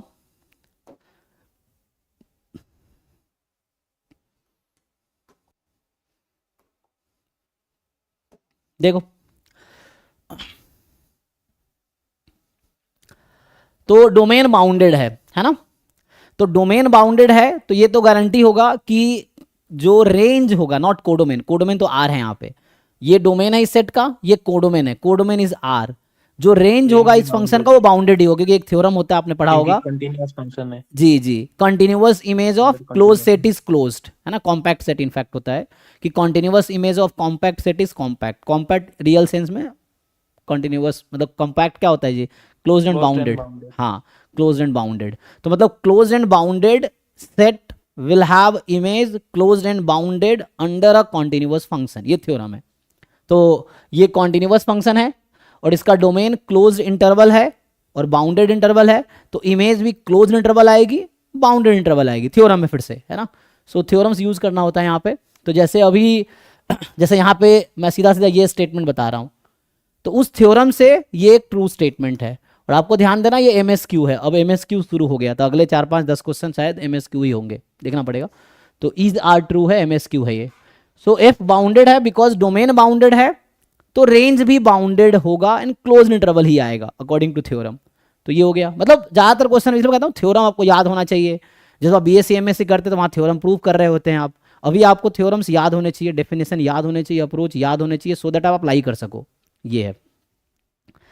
नेक्स्ट क्या है? सर ओपन इंटरवल हो जाएगा फिर भी होगा बाउंडेड ना? हाँ, बाउंडेड रहेगा, फिर उसमें क्लोज भी हो सकता है, ओपन भी हो सकता है, कुछ भी हो सकता है। अगर ओपन डोमेन है तो जरूरी नहीं कि ओपन ही होगा। रेंज अगर ओपन डोमेन है जरूरी नहीं रेंज ओपन होगा। हाँ फंक्शन तो बाउंडेड ही होगा ना? हाँ, जी जी जी, फंक्शन बाउंडेड होगा। मतलब बाउंडेड इंटरवल का ऑब्वियसली इमेज बाउंडेड ही आएगा कंटिन्यूअस फंक्शन में। लेकिन ओपन में ओ नहीं नहीं नहीं नहीं, सॉरी आपने गलत बताया। ये देखिए 0 टू इन्फिनिटी, तो ये मैंने तो 0 to 1 ले लो आप, ठीक, और फंक्शन ले 1 लिया by मैंने x. 1/x, तो आपके स्टेटमेंट का काउंटर एग्जांपल मिल गया। कॉन्ट्राडिक्ट हो जाएगा। ये बाउंडेड इंटरवल है लेकिन इसका जो कोडोमेन रेंज है वो अनबाउंडेड है। सो जरूरी नहीं है, फिर से सो मैं करेक्ट कर लेता हूं क्योंकि मैं भी एग्री कर गया था, है ना। मतलब थोड़ा सा कोई चीज़ गलत बताना है तो आपको फिर वही काउंटर एग्जाम्पल ढूंढना पड़ेगा, अगर नहीं ढूंढ पाएंगे तो मतलब फिर हम कंफ्यूजन में है ना, डायलेमा में है कि सही बोले गलत बोले। वो गेस कर सकते हैं उस केस में, श्योरिटली नहीं बता। श्योरली आप तब बोल सकते हैं फॉल्स जब आपके पास काउंटर एग्जाम्पल होगा, ट्रू तब बोल पाएंगे जब आप कन्विंस हो जाओ कि ट्रू है थ्योरम से, या प्रूफ करो फिर, नहीं तो थ्योरम लगाओ। ये चीज़ें हैं। एनीवे वो अगर तो फंक्शन जो है कंटिन्यूअस तो नहीं है ना 0 पे? 0 पे कॉन्टिन्यूस क्यों होना चाहिए? कॉन्टिन्यूस डोमेन पे होता है, 0 डोमेन में है, नहीं। फिर कैसे बोलेंगे 0 पे कॉन्टिन्यूस नहीं है? 0 पे कॉन्टिन्यूस क्यों चेक करेंगे हम? Function should be continuous and differentiable in its domain. Continuity check करने के लिए देखना पड़ता है कि बट वो सर ये जो boundary फंक्शन है point तो पे बाउंडेड है ना, होता है, ओपन इंटरवल भी 0 to 1 this is continuous on 0 1, उसमें कोई दिक्कत नहीं है। तो बाउंडेड भी तो फंक्शन है। कहाँ है? 0 तो रख नहीं सकते ना? तो रेंज क्या है आप बताइए मुझे, व्हाट इज रेंज? कौन सा इंटरवल आप कहना चाह रहे हो ना, ओपन इंटरवल आएगा, कौन सा इंटरवल आएगा बताइए मुझे। अच्छा, बहुत छोटा वैल्यू ले लेंगे तो तो x 0 उसमें नहीं है, 0 की राइट हैंड लिमिट है ना उसमें, तो 0 की राइट हैंड लिमिट चली जाएगी इन्फिनिटी पे, ये चीज है। ठीक है। सो इसीलिए क्लोज्ड एंड बाउंडेड का थ्योरम है कि कॉम्पैक्ट सेट का image under a continuous function is a compact set. Close होना पड़ेगा इंटरवल। जी, क्लोज के लिए गारंटी है, ओपन के लिए कोई गारंटी नहीं है। हो भी सकता है बाउंडेड, नहीं भी हो सकता है। मैं दूसरा एग्जांपल लेता तो वो हो जाता है, जैसे x ले लो आप, ओपन इंटरवल 0 1 डोमेन है, x ले लो फंक्शन, तो हो गया। लेकिन एक काउंटर एग्जांपल इनफ है फॉल्स कहने के लिए, ये चीज़ है। सो ठीक है, तो ये स्टेटमेंट ट्रू है because of closed and bounded interval. And next है, आपको और याद हो क्या, डिफरेंशिएशन अंडर इंटीग्रल साइन क्या है, कौन सा थ्योरम है? Leibniz theorem of differentiation under integral sign, वो लगाओ। अगर ये लगाओगे तो आपको पता चलेगा कि एफ डैश एक्स जो आएगी वो एफ एक्स आएगी, और एफ एक्स ऑलरेडी, तो ये उससे डेरिवेटिव एग्जिस्ट करेगी कैपिटल एफ की हमेशा। सो this is differentiable on 0 2, yes, तो ये भी ट्रू स्टेटमेंट है because derivative will be F x, और एफ एक्स यहाँ कॉन्टिन्यूअस है तो उसका अजम्पशन रहता है कि एफ एक्स कॉन्टिन्यूअस होना चाहिए, तो वो है। ठीक है। तो सिंपल है ना, आप Leibniz rule of differentiation under integral sign लगाएंगे तो ये आ जाएगा। सो डिफरेंशिएबल तो है, सर ये डिफरेंशिएबल पूछा है ना? तो डेरिवेटिव एग्जिस्ट कर रही है ना। डिफरेंशिएबल इज कंटीन्यूअस, लेकिन कंटीन्यूअस डिफरेंशिएबल होता है। किसको डिफरेंशिएबल पूछा है? ध्यान दो, स्मॉल एफ को कैपिटल एफ को। अच्छा, कैपिटल को पूछा है ना? ओ हाँ, है ना, हमें पूछा कैपिटल एफ डिफरेंशिएबल है कि नहीं, तो कैपिटल एफ का डेरिवेटिव एग्जिस्ट तो कर ही रही है, वो स्मॉल एफ आ रही है एक्चुअली। इनफैक्ट डेरिवेटिव भी कॉन्टिन्यूअस है यहाँ पे, डिफरेंशिएबल तो है ही कैपिटल एफ, और कैपिटल एफ का जो डेरिवेटिव वो कॉन्टिन्यूअस भी है। Yes sir. एक वर्ड यूज होता है कंटिन्यूअसली डिफरेंशिएबल, जो मैथ्स वाले बच्चे होंगे, है ना। तो जी सर। ठीक है, तो यहाँ पे ये ट्रू है बिकॉज कैपिटल एफ की डेरिवेटिव एग्जिस्ट कर रही है, that's why capital F differentiable function है। ठीक है, स्मॉल एफ को कुछ नहीं कह सकते, है ना, वो देखना पड़ेगा उसके लिए। तो कैपिटल एफ डिफरेंशिएबल है। अब यहाँ पे आते हैं कि x1 x2 x10 आप कोई भी 10 पॉइंट उठा लो -2 से 2 में, ये कॉन्टिन्यूअस फंक्शन है। सो सच दैट, अच्छा, there exist a point x0, फिर आपको एक x0 पॉइंट मिलेगा, 11वां पॉइंट है मान लो, इस तरीके से कि f0 जो है इसके एवरेज के इक्वल आएगी। तो आपको पता होगा intermediate value theorem, intermediate value theorem says कि आप रेंज में से कोई भी 2 पॉइंट उठा लो, you must get a point in the domain that will map to that selected point. मैं फिर बोल रहा हूं, रेंज में से कोई भी 2 पॉइंट उठा लो आप, तो उन दोनों k1 k2 उठा लिया मान लो, रेंज में से, रेंज में, नॉट डोमेन, रेंज में से कोई भी 2 पॉइंट उठा लो आप, तो उन दोनों के बीच में जितने भी पॉइंट है, हर पॉइंट के corresponding you will have at least 1 point in the domain that will map there. तो यहां आपको वही समझना है एक्चुअली। तो एक तो अप्रोच ये है कि 10 नंबर का एवरेज है, तो आप ये जरूर जानते होंगे कि 10 नंबर्स का जो एवरेज होगा वो हमेशा उन 10 में जो स्मॉलेस्ट है उससे ज्यादा होगा, और उन 10 में जो लार्जेस्ट है उससे कम होगा। ये बेसिक एवरेज का कॉन्सेप्ट है ना, कि average will always lie between max और मीन, मैक्स मीन के बीच में ही आएगा एवरेज। सो यहां से मैं ये बोलना चाहता हूं कि जो fx0 है that will be less than equal to f of x capital M। तो x capital M is a point that corresponds to the, that is a point of maxima of function, समझ लो, in this 10 points. इन 10 में कोई तो एक ऐसा point होगा जहां पे फंक्शन हाईएस्ट वैल्यू अटेंड कर रही होगी, इनमें से कोई एक ऐसा पॉइंट होगा जहां पे फंक्शन स्मॉलेस्ट वैल्यू अटेंड करेंगे।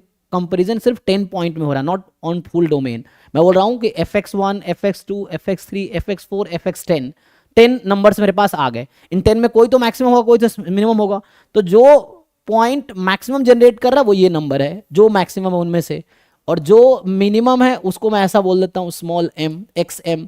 तो xm मतलब इनमें से एक पॉइंट है जिसके करस्पॉन्डिंग फंक्शन की स्मॉलेस्ट वैल्यू मिल रही है आउट ऑफ दिस 10 पॉइंट्स।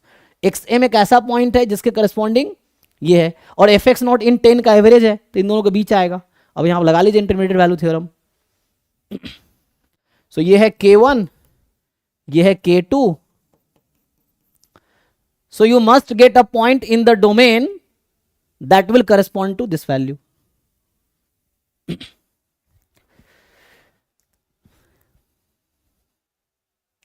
ठीक है, इंटरमीडिएट वैल्यू थ्योरम।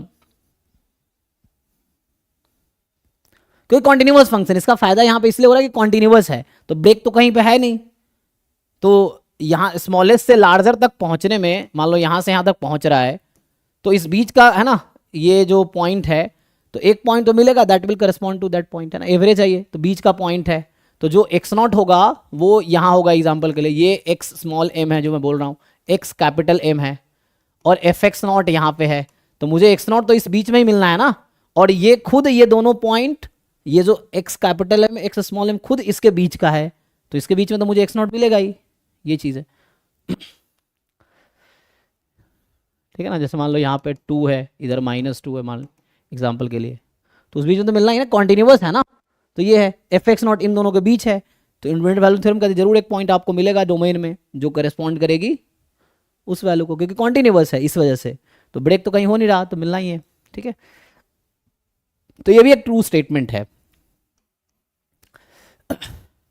नेक्स्ट पे आते हैं, कह रहा है कि if small f is differentiable eight 0, और f0 ऑलरेडी 0 कर रखा है इन्होंने, तो पूछ रहा है, तो पहला 3 स्टेटमेंट ट्रू है। ठीक है, तो मैं थोड़ा आगे बढ़ाता हूं इसको, फोर्थ वाला मुझे चेक करना है, समझिए। तो ये कह रहा है कि f डिफरेंशिएबल है 0 पे, बता दिया पहले ही, तो मतलब ये बताने का मतलब है f'0 एग्जिस्ट, क्योंकि यहां पे यूज कर रहा है इसीलिए। और अब आपको इसकी वैल्यू निकालनी है, क्या इसके इक्वल आएगी? तो आप सब डेरिवेटिव का डेफिनेशन जानते होंगे, limit x tends to 0 F X minus F zero upon X minus zero, ये सब लोग जानते ही हैं कि एफ डैश जीरो का डेफिनेशन है, डेरिवेटिव एट जीरो उसका डेफिनेशन है ये, और एफ जीरो ऑलरेडी जीरो है, एफ जीरो ऑलरेडी जीरो है। तो इस क्वेश्चन में particularly X tends to zero F X upon X will be F zero. अब ऐसा बनाइए 10 टर्म बनेंगे, ईच टर्म को इस पे फिट कीजिए, फिट कर सकते हैं, देखिए ध्यान से, मैं पहला टर्म को फिट करता हूं। होगा सर इक्वल। हाँ आएगा कि नहीं? नहीं होगा। नहीं होगा ना। नहीं होगा equal. Limit X tends to zero, इसको फिट करते हैं, F of X by two upon X by two. अब टू को बैलेंस करना पड़ेगा मुझे, 1/2 1/3 1 बाई टू रखना पड़ेगा ना, मल्टीप्लाई डिवाइड, फिर ऐसे ही 1/3 F of X by three upon X by three, this will continue till F of X by 10 upon X by 10, यहाँ 1/10। अब आप लिमिट लगाएंगे, उस फॉर्मूला को रिपीटेडली यूज करेंगे तो आपको ये समझ आएगा कि ये आंसर क्या देगी। यहाँ लिख देता हूँ, अच्छा यहाँ दिख नहीं रहा होगा ना, तो इधर ऊपर लिख देता हूँ यहाँ पे। सो ये वैल्यू क्या देगी, एफ डैश जीरो, ये वैल्यू देगी 1/2 एफ डैश जीरो, फिर 1/3 एफ डैश जीरो, क्योंकि इसने कहा है एक्स टेंस टू जीरो, दोनों इक्वल होना चाहिए। जैसे आप जानते हैं कि साइन 2x अपॉन 2x की लिमिट 1 होती है, साइन x/2 अपॉन x/2 की लिमिट 1 होती है, उसी लॉजिक से। तो ये एफ डैश जीरो है, ये एफ डैश जीरो है, ये एफ डैश जीरो है, ये एफ डैश जीरो है, तो इस तरह से आज चलता रहेगा 1/10 इंटू एफ डैश जीरो। तो एफ डैश जीरो कॉमन लेंगे तो बनेगा 1 plus 1/2 plus 1/3 plus 1/4 up to 1/10। क्या ये सम होकर 10 देगी? 10 तो नहीं आएगी, है ना। तो ये फॉल्स है। सो पहला 3 स्टेटमेंट ट्रू था और ये डेरिवेटिव डेफिनेशन से चौथा स्टेटमेंट आपका फॉल्स है। ठीक है, कुछ क्वेरी है तो पूछिए।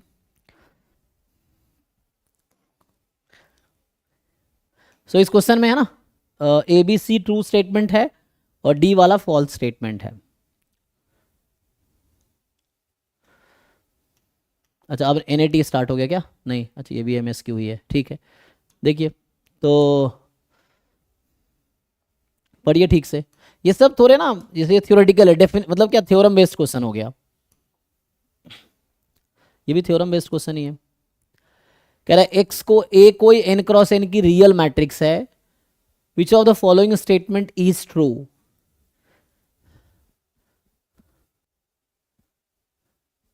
थोड़ा सा ना एनालिसिस यहाँ यूज होगा, रीएनालिसिस ना, ठीक है। सो कह रहा है कि ए कोई सिमेट्रिक मैट्रिक्स है, ए कोई सिमेट्रिक मैट्रिक्स है, और इसका क्या मतलब है, ए कोई सिमेट्रिक मैट्रिक्स है, इसका मतलब है कि ए की जो भी आइगन वैल्यू होगी वो पॉजिटिव होगी, सॉरी नॉट पॉजिटिव, रियल होगी, रियल होगी, है ना। सो ए की आइगन वैल्यू रियल होगी, ये तो पता है। तो लैम्बडा मान लीजिए ए की आइगन वैल्यू, तो वो रियल नंबर आएगी, उसकी गारंटी है। अब कह रहा है such that A plus epsilon I, तो इसकी आइगन वैल्यू आएगी लैम्बडा प्लस एप्साइलॉन, ठीक। अच्छा ये बोल रहा है कि this is a positive definite matrix, तो ए सिमेट्रिक है तो ए प्लस एप्साइलॉन आई भी सिमेट्रिक मैट्रिक्स होगी, और symmetric matrix is positive definite if and only if all eigen value are positive. यहाँ positive definite, positive semi definite है, तो symmetric matrix is positive semi definite if and only if all eigen values are non negative, if and only if, ठीक है। तो कहने का मतलब ये है कि ये सिमेट्रिक है, ये भी सिमेट्रिक है, और ये पॉजिटिव सेमी डेफिनेट है। तो symmetric matrix is positive semi definite if and only if all eigen values are non negative.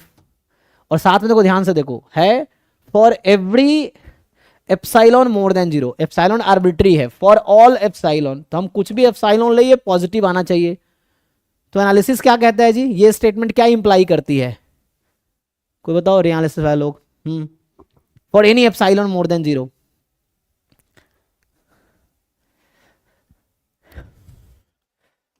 तो lambda greater than equal to 0 जी, ये एनालिसिस में है ना, जैसे हम लोग जो लिखते हैं ए एन की लिमिट एल होती है, या कॉन्टिन्यूटी में जो एप्सिलॉन यूज करते हैं, है ना। तो जब फॉर ऑल एप्सिलॉन है, सो ऐसा इसका मतलब this statement will imply lambda is more than equal to 0। Analysis में सिंपली इसका प्रूफ है, या जब आप प्रूफ्स देखते हैं तो आप देखते होंगे ये चीज़ें वहाँ यूज होती है, मतलब ये रिजल्ट है एनालिसिस का, एनालिसिस में आता है. So lambda plus epsilon more than 0 for all epsilon. Fix के लिए बात नहीं कर रहे, for every epsilon this should be non negative. तो ऐसा ये गारंटी देता है कि lambda has to be non negative. ये है क्योंकि आर्बिट्री स्मॉल हो गया ना, एप्सिलॉन बहुत स्मॉल ले लो, 0 के क्लोज है ना, सफिशिएंटली क्लोज टू 0, तो उस केस में आपको समझ आएगा कि lambda more than equal to 0 होना पड़ेगा. ठीक है, तो ये सिंपल रिजल्ट है एनालिसिस में. सो पूछ रहा है then A is a positive semi definite. तो क्या कह रहा है, ए सिमेट्रिक है, all eigen values are non negative. तो if and only if A is positive semi definite, this is a true statement.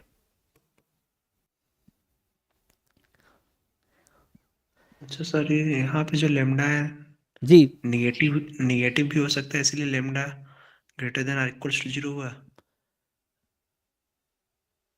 मतलब कि हम कहना ये चाह रहे हैं कि आप साइलेंट तो पॉजिटिव है, हाँ लेमडा अगर पॉजिटिव होगा तो लेमडा हाँ ये कैसे, मतलब lambda greater than equals to 0. हाँ, क्योंकि फॉर एनी लेमडा तो एप्सिलॉन नेगेटिव मोर हो देन सकता 0 है. लेमडा सपोज कुछ हो गया -0.001. नहीं हो सकता ना. चलो एग्जांपल के लिए, चलो -0.00000001 कर देता हूँ आपके सेटिस्फेक्शन के लिए, ये लैम्डा है. सर उसके लिए कोई एक इप्सिलॉन तो हमें मिल ही जाएगा ना. हाँ, तो एक मुझे एप्सिलॉन मिल जाएगा जो इसको नेगेटिव बना देगा, तो कॉन्ट्रडिक्शन आ जाएगी. तो यहाँ लॉजिक ये है कि एप्सिलॉन आर्बिट्री है, इस वजह से एप्सिलॉन को 0 रख दो. आप 0 रख नहीं रहे हैं, मैं समझाना चाह रहा हूं कि 0 क्यों हो रहा है. आपने ये लैम्डा लिया, मैं एप्सिलॉन इससे छोटा ले लूंगा. मतलब एप्सिलॉन कहने का मतलब मैं यहाँ पे लेता हूँ एग्जांपल के लिए, मुझे है ना, तो और डेसिमल बढ़ा के. हाँ डेसिमल बढ़ा के ले लो. तो क्या ये पॉजिटिव रहेगा? नो. लेकिन कॉन्ट्रडिक्शन, इसी स्टेटमेंट का कॉन्ट्रडिक्शन आ जाएगा. ठीक है, ठीक. ये कंडीशन ऐसा कर रहा है फॉर ऑल. अगर फिक्स एप्सिलॉन होता ना तो हम ऐसा नहीं कर पाते, कि कोई पर्टिकुलर एक एप्सिलॉन के लिए ऐसा हो रहा होता तो ऐसा नहीं कर पाते हम. ये arbitrary for any epsilon this should hold. तो फॉर एनी तभी होल्ड करेगा जब ऐसा होगा, वरना एक पर्टिकुलर आप लैम्डा फिक्स करोगे, उसके लिए मैं एक एप्सिलॉन ढूंढ लूंगा जो कि इसको कॉन्ट्रडिक्ट कर देगा. ये है.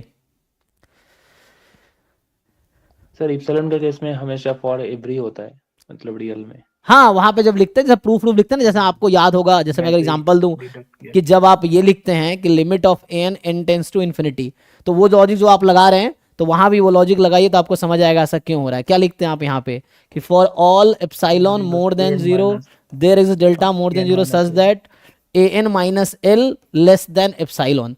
तो आप भी यहाँ सोच सकते हैं कि हो सकता है an और l डिफरेंट हो, लेकिन यहाँ कैसे हम बोलते हैं कि an की सारी वैल्यू l के नेबरहुड में आ जाएगी, ऑलमोस्ट l के इक्वल आ जाएगी ना, क्योंकि हर एप्सिलॉन के लिए होल्ड कर रहा है. तभी हम बोल रहे हैं कि an जो है l के सफिशिएंटली क्लोज है. या कैसे आप लिखते हैं कि limit of fx x tends to c fc हो जाता है कॉन्टिन्यूअस फंक्शन के लिए. तो यहां भी यही डिफरेंस आता है कि fx minus fc less than epsilon for all epsilon more than 0. तभी जाके बोलते हैं ना कि fx की लिमिट जो है, जब x बहुत क्लोज है तो fx c के इक्वल आ जाता है. एनीवे मतलब ये तो रिजल्ट है, इस तरह के बहुत हमने यूज किए हैं, क्योंकि तो मेरा भी मैथमेटिक्स का बैकग्राउंड रहा है, तो मुझे तो ये थोड़ा आइडिया है. ठीक है. सो सर आपको तो बहुत कुछ याद है मैथमेटिक्स. हाँ, मतलब वो तो प्रैक्टिस होते हुए तो याद रह जाता है, समझिए तो जितना प्रैक्टिस करोगे उतना. वो तो मेरा क्लास में ही प्रैक्टिस होते रहते हैं चीज़ें, इसीलिए. तो ठीक है, तो ये तो ट्रू स्टेटमेंट है. और अब कह रहा है n ऑड है, तो आप लोग जानते होंगे n ऑड है, और for N E square matrix a minus a transpose is skew symmetric, है ना. 0 हो जाएगा. और ऑड ऑर्डर के स्क्यू सिमेट्रिक मैट्रिक्स का डिटरमिनेंट 0 ही आना है, क्योंकि एक आइगन वैल्यू 0 मिलना ही है. क्योंकि एक आइगन वैल्यू 0. हाँ, तो होना ही है. तो ये नॉट इन्वर्टिबल होगा, ये भी ट्रू स्टेटमेंट है ना. Any odd order skew symmetric matrix will have at least one eigen value 0. ठीक है, तो ये स्क्यू सिमेट्रिक है, ऑड ऑर्डर है. इवन होता तो जरूरी नहीं ट्रू होता, ऑड है इसलिए जरूरी है ट्रू है कि इन्वर्टिबल नहीं होगा. मतलब एक आइगन वैल्यू 0 तो होगी ही ऑड ऑर्डर के स्क्यू सिमेट्रिक मैट्रिक्स में. बिकॉज अगर नॉन जीरो होगा तो complex root comes in pair, है ना, इस तरह से. नेक्स्ट क्या है कि A is a symmetric matrix such that singular value of A. तो पहले तो मुझे इसका कोई डेफिनेशन बताओ. आइगन वैल्यू और सिंगुलर वैल्यू डिफरेंट होता है ना. So what is definition of singular value of A? Square root of eigen values. Root of lambda square root of eigen value of what? Square root of lambda, ठीक है. But what is lambda? Square root of lambda, lambda क्या है? Lambda obviously greater than 0. नहीं नहीं नहीं, lambda का meaning क्या है? लैम्डा आइगन वैल्यू, किसकी आइगन वैल्यू है?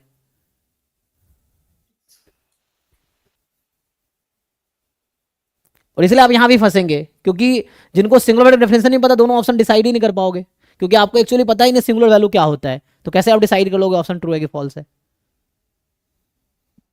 डेफिनेशन पूछ रहा हूं, what is definition of singular value?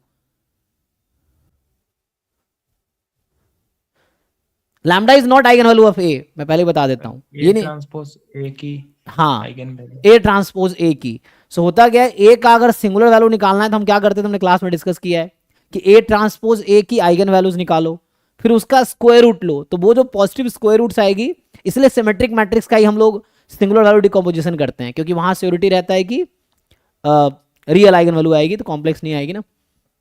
तो सिमेट्रिक है तो क्या है, सिंगुलर वैल्यू ऑफ ए है ना. सिंगुलर वैल्यू डिकम्पोजिशन यहाँ पे आता है, तो positive square root of lambda जो होगा, सो यहाँ पे lambda is eigen value of A transpose A, not A, ठीक है ना.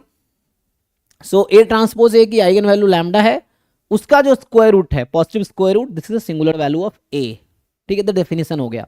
अब समझिए, कह रहा है ए सिमेट्रिक है इस तरीके से कि सिंगुलर वैल्यू ए का ऑल स्ट्रिक्टली पॉजिटिव है, तो ए पॉजिटिव डेफिनिट होगा. तो इसका क्या मतलब है कि ए की सारी आइगन वैल्यू पॉजिटिव हो जाए. अभी बताया था मैंने कि symmetric matrix is positive definite if and only if all eigen value are positive. तो ये पूछना चाह रहा है कि सिंगुलर वैल्यू अगर पॉजिटिव है, सॉरी स्ट्रिक्टली पॉजिटिव, मतलब ये आपको गिवन है कि सिग्मा जो पॉजिटिव है, तो क्या ये इंप्लाई करेगा कि ए की आइगन, नॉट लैम्डा दिस, ये लैम्डा वहां तो लैम्डा जो यूज किया वो हमने इसका यूज किया, ए का कुछ और होगा ना. तो लैम्डा ए ट्रांसपोज, जो मैं वहां लैम्डा लिखा हूं वो ए ट्रांसपोज ए की आइगन वैल्यू है, और यहां पूछ रहा है ए की, ए इज पॉजिटिव डेफिनेट, तो मतलब ए की जो आइगन वैल्यू आएगी, तो मैं म्यू कर देता हूं, मान लो mu A is the eigen value of A. So ये पॉजिटिव होगा क्या, ये पूछ रहा है.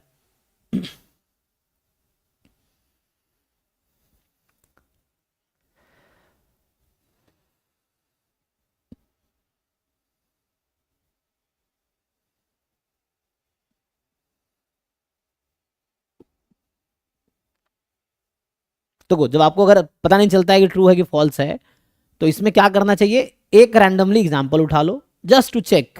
और मोस्टली क्या होता है, गलत स्टेटमेंट आपको ऐसा मिल जाएगा तो गलत हो जाएगा. जैसे अभी किसने कहा ए सिमेट्रिक है और सिंगुलर वैल्यू सब पॉजिटिव है, तो ध्यान रखो ये सिग्मा पॉजिटिव है, इसके लिए लैम्डा को पॉजिटिव होना पड़ेगा. लैम्डा किसका, ए ट्रांसपोज ए है, तो ए ट्रांसपोज ए मैट्रिक्स की आइगन वैल्यू पॉजिटिव होगी. तो मुझे आप खुद सोचो कि ए ट्रांसपोज ए की आइगन वैल्यू पॉजिटिव है, तो क्या ये गारंटी देगा कि ए की आइगन वैल्यू भी पॉजिटिव होगी? ये पूछ रहा है यहां पे. यहां से पता है मुझे ए ट्रांसपोज ए की आइगन वैल्यू पॉजिटिव है, ठीक है, नहीं तो कॉम्प्लेक्स नंबर आ जाएगी ना वो. सो ए ट्रांसपोज ए मैट्रिक्स की आइगन वैल्यू पॉजिटिव है, सो डज इट इंप्लाई कि eigen value of A is also positive? यही पूछना चाह रहा है ऑप्शन आपसे इनडायरेक्टली. तो आप कोई ऐसा मैट्रिक्स बनाओ कि ए ट्रांसपोज ए की आइगन वैल्यू पॉजिटिव हो जाए और ए की आइगन वैल्यू पॉजिटिव ना हो, तो काउंटर एग्जांपल हो जाएगा वो.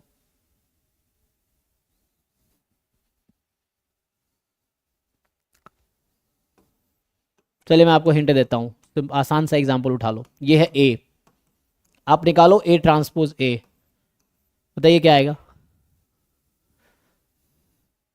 देखो तो कैसे एग्जांपल चूज किया, मैं इसको गलत दिखाना चाहता हूं, तो मैंने ऐसा एग्जांपल बनाया कि इसके अगेंस्ट उठाया एग्जांपल मैंने अभी, कि ए पॉजिटिव डेफिनेट कह रहा है, इसका मतलब सारी आइगन वैल्यू पॉजिटिव होगी, तो मैं इसको गलत दिखाना चाह रहा हूं, इसलिए मैंने उसका उल्टा एग्जांपल लिया कि एक आइगन वैल्यू 1 एक -1 है. अब इसके लिए चेक करते हैं क्या होता है. तो अब निकालिए ट्रांसपोज ए मैट्रिक्स क्या आएगी.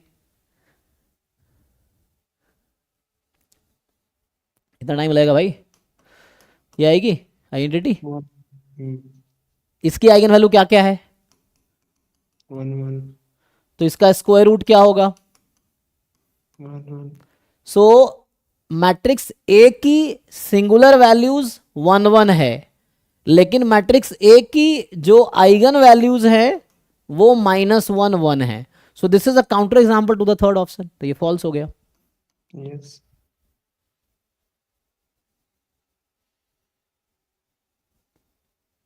ठीक है, इसने कहा था सिंगुलर वैल्यू पॉजिटिव है, मतलब है ना, तो ए ट्रांसपोज ए की आइगन वैल्यू पॉजिटिव आएगी, एंड देन आपके पास तो ए की जरूरी नहीं आइगन वैल्यू पॉजिटिव आएगी, मैंने अभी दिखाया ना कि ए की आइगन वैल्यू -1 1 है, ए ट्रांसपोज आइडेंटिटी है तो इसकी आइगन वैल्यू 1 1 है, तो ए ट्रांसपोज ए की आइगन वैल्यू का स्क्वायर रूट।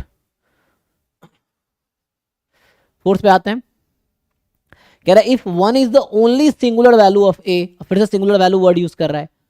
अब कह रहा है कि 1 is the only singular value of A, ये भी सुटेबल एग्जांपल हो सकता है, लेकिन देखते हैं क्या हो रहा है। लेकिन बट इससे लेकिन अनफॉर्चुनेटली ट्रू बता रहा है ना, सॉरी मुझे क्या पता ट्रू है फॉल्स, पता नहीं ना, कहने का मतलब ये एग्जांपल सपोर्ट कर रहा है ना। अगर ये गलत कर देता तो यही काउंटर एग्जांपल हो जाता। अब कोई एग्जांपल सपोर्ट कर रहा है डज नॉट गारंटी कि ऑप्शन ट्रू है। जैसे अभी मैंने यही एग्जांपल मैं कह रहा हूं कि 1 is the only singular value of A, तो ए की सिंगुलर वैल्यू तो 1 1 ही आई है, तो यही सुटेबल एग्जांपल है कि ए के पास ये है। लेकिन हो क्या रहा है, ए इज ऑर्थोगोनल, कह रहा है देन ए इज ऑर्थोगोनल, तो आप चेक करेंगे ये ऑर्थोगोनल है, ए ट्रांसपोज ए आई हो गया। तो क्वेश्चन है क्या कोई इसका काउंटर एग्जांपल है, तो आप कोशिश कर सकते हैं, नहीं तो आप सिंगुलर वैल्यू डिकम्पोजिशन पे आइए। आपको याद है ए का सिंगुलर वैल्यू डिकम्पोजिशन क्या होता था, फॉर्मूला क्या है सिंगुलर वैल्यू डिकम्पोजिशन का, ए को हम किसके इक्वल लिखते हैं, फॉर्मूला याद है किसी को, what is singular value decomposition of A, formula जैसे डायगोनलाइजेबिलिटी में होता है ना कि P transpose A, V transpose. हाँ, सो क्या होता है यू सिग्मा वी ट्रांसपोज, ये फॉर्मूला है, U and V are orthogonal matrix and sigma को कहते हैं सिंगुलर मैट्रिक्स, है ना। और यहाँ क्या है ऑल सिंगुलर वैल्यू 1 है, तो आपको याद होगा हम लोग क्या करते थे कि ये जो सिंगुलर मैट्रिक्स बनाते थे, अभी मैं 2x2 की बात कर रहा हूं, तो यहाँ सिग्मा 1 सिग्मा 2 होता था इस तरह से, तो मतलब ऑल सिंगुलर वैल्यू 1 आएगी, तो यहाँ कहने का मतलब मेरा ये है कि यहाँ पे जो सिग्मा है वो आइडेंटिटी मैट्रिक्स है, दूसरा केस छोड़ो, एटलीस्ट यहाँ पे बात कर रहे हैं। तो ऑल सिंगुलर वैल्यू अगर 1 है ना, तो इसका मतलब है कि यहाँ पे ये सिग्मा जो होगी आइडेंटिटी मैट्रिक्स होगी, तो सिग्मा अगर आइडेंटिटी मैट्रिक्स है तो ये क्या हो जाएगा यू वी ट्रांसपोज, ये मैं प्रूफ लिख रहा हूँ इसका, ये ट्रू स्टेटमेंट है एक्चुअली, क्योंकि इसका कोई काउंटर एग्जांपल मिलेगा ही नहीं, आप ट्राई करते रह जाओगे, क्योंकि जो स्टेटमेंट थ्योरम है, ये थ्योरम है एक्चुअली, तो कोई थ्योरम है तो उसका कोई काउंटर एग्जांपल मिलेगा ही नहीं, है ना। तो आप ट्राई कर सकते हो, 1 2 एग्जांपल लोगे, फिर आपको लगेगा ट्रू तो नहीं है, फिर आप प्रूफ करके देखो, ये याद है तो ठीक है, नहीं है तो ट्राई कर सकते हो प्रूफ करने का, ये सो ये हो गया। तो सिग्मा क्योंकि ऑल सिंगुलर वैल्यू 1 है तो सिग्मा आइडेंटिटी मैट्रिक्स है, तो ये आ गया। अब खुद आप निकालो यहाँ से, इस कंडीशन से यू फाइंड ए ट्रांसपोज ए, किसने क्या कहा है ए इज ऑर्थोगोनल, तो ऑर्थोगोनल के लिए मुझे क्या चेक करना पड़ेगा, ए ट्रांसपोज ए आई आता है क्या, तो मैं क्या करूंगा ए ट्रांसपोज यहाँ से निकालो जरा, तो इसका जब ट्रांसपोज लोगे तो आएगा वी यू ट्रांसपोज, ए बनेगा, और ए रख दो यहाँ पे, ए है U U transpose, sorry U V transpose है ना, यू वी ट्रांसपोज।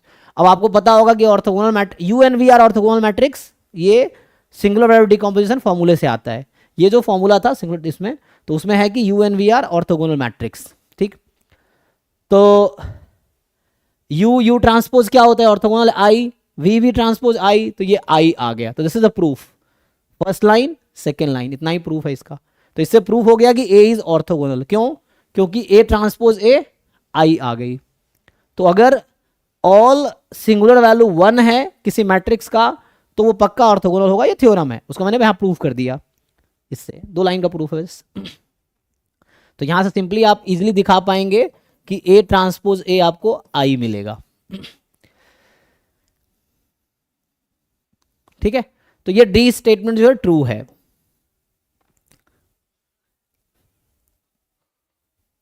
ओके जी, तो ये सिंगुलर वैल्यू डिकम्पोजिशन पे ये दोनों पार्ट जनरली था, क्योंकि सिंगुलर वैल्यू एग्जिस्ट कर रही है, देन वी विल हैव।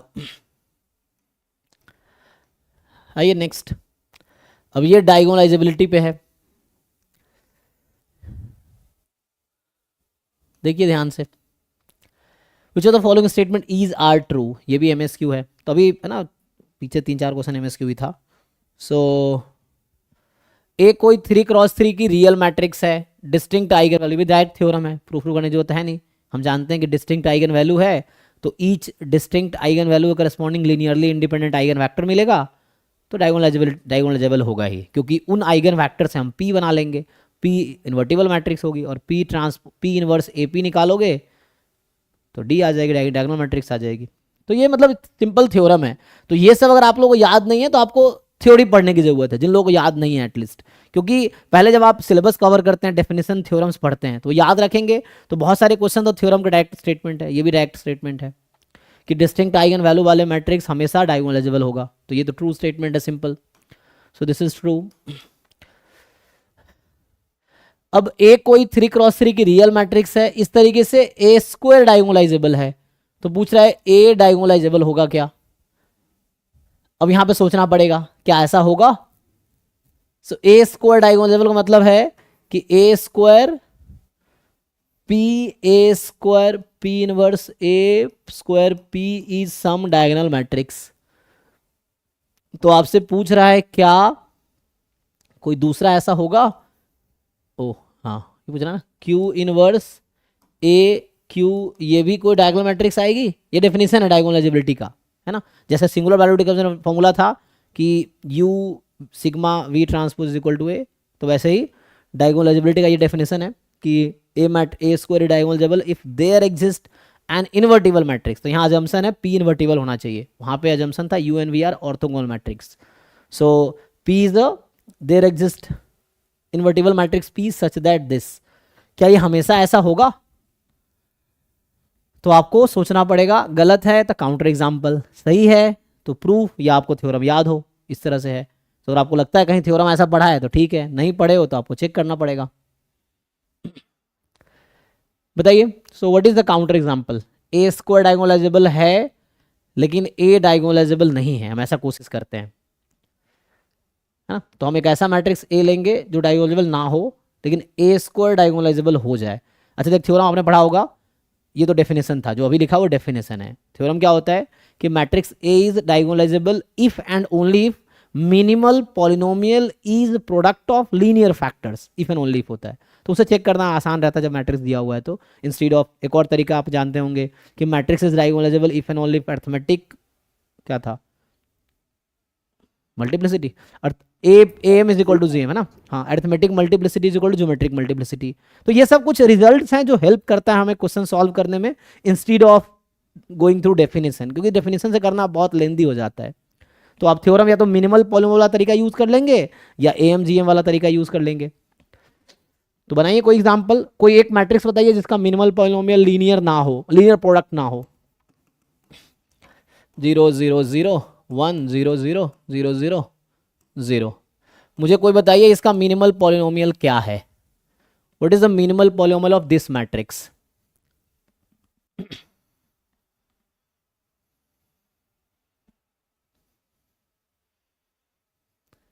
एक काम करते हैं, यहाँ 1 ले लेता हूँ, तो 0 0 1 इसकी आइगन वैल्यू है ना। अब यहाँ 1 कर दिया, चलो अब निकालो आप। अभी है first row 0 1 0, second row 0 0 0, third row 0 0 1। इसका मिनिमल पॉलिनोमियल बताइए क्या आएगा। पता होगा आपको, minimal polynomial is the least degree polynomial that matrix satisfies.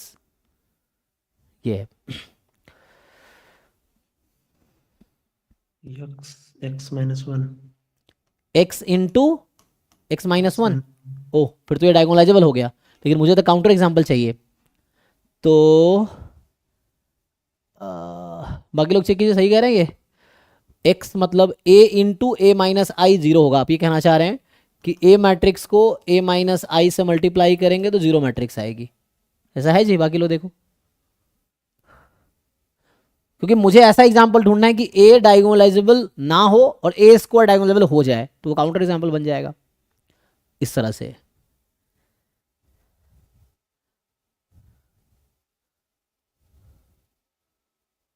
बाकी लोग वेरीफाई कर लिए, देख लेना। सो आपको ये चेक करना है कि इस मैट्रिक्स में a into A minus I 0 matrix आएगी प्रोडक्ट करने पे। तो कोई बनाओ ऐसा एग्जांपल।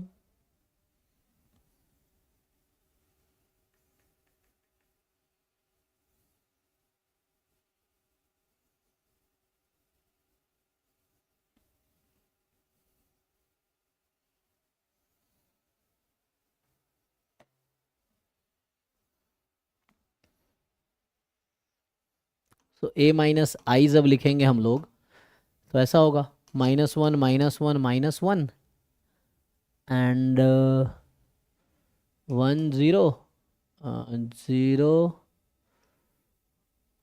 0 नहीं आई कर रहे हैं तो यहाँ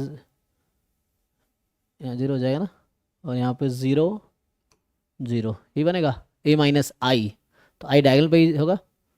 अब इसको मल्टीप्लाई करना है a के साथ, या a को इससे मल्टीप्लाई कीजिए। जीरो मैट्रिक्स तो नहीं आ रहा जी। फर्स्ट रो का सेकंड कॉलम में तो -1 आ रहा है। हाँ एग्जैक्टली, जीरो तो नहीं आ रहा, इसका मतलब ये मिनिमल पॉलिनोमियल तो नहीं है।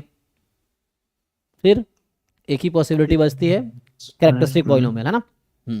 ये जीरो नहीं आएगा, मतलब a इंटू अगर आ जाता ये जीरो नहीं है, a into a minus I zero नहीं है, जिसका मतलब है कि कैरेक्टरिस्टिक पॉलिनोमियल ही मिनिमल पॉलिनोमियल होगा यहाँ पे, क्योंकि 3 डिग्री का कैरेक्टरिस्टिक पॉलिनोमियल है। तो कैली हैमिल्टन थ्योरम कहता है कि हर मैट्रिक्स अपना कैरेक्टरिस्टिक इक्वेशन को सेटिस्फाई तो करेगी, और उससे लोअर डिग्री का कोई पॉलिनोमियल नहीं मिलता है, तो इसका मतलब है कैरेक्टरिस्टिक पॉलिनोमियल ही मिनिमल पॉलिनोमियल है। तो ये ही मिनिमल पॉलिनोमियल है। और यहाँ से क्या पता चल गया कि ये x स्क्वायर आ गया, क्वाड्रेटिक टर्म। तो हमने कहा था कि matrix A is diagonalizable if and only if minimal polynomial is a product of linear factors, but ये क्वाड्रेटिक फैक्टर आ गया, तो इसका मतलब डायगोनलाइजेबल तो नहीं है। अब इसका स्क्वायर करो जरा, नाउ यू स्क्वायर करो, और सिमिलर चीज स्क्वायर करके आप मिनिमल पॉलिनोमियल निकालो, और देखो क्या आता है, क्या वो प्रोडक्ट ऑफ लीनियर फैक्टर्स आते हैं तो डायगोनलाइजेबल हो जाएगा, और नहीं आएगा तो नहीं होगा। इस तरह से देखिए जी बाकी लोग, you find a square, then a square को चेक करो डायगोनलाइजेबल है कि नहीं, तो उसके लिए मिनिमल पॉलिनोमियल निकालो, और अब चेक करो क्या प्रोडक्ट ऑफ लीनियर फैक्टर है।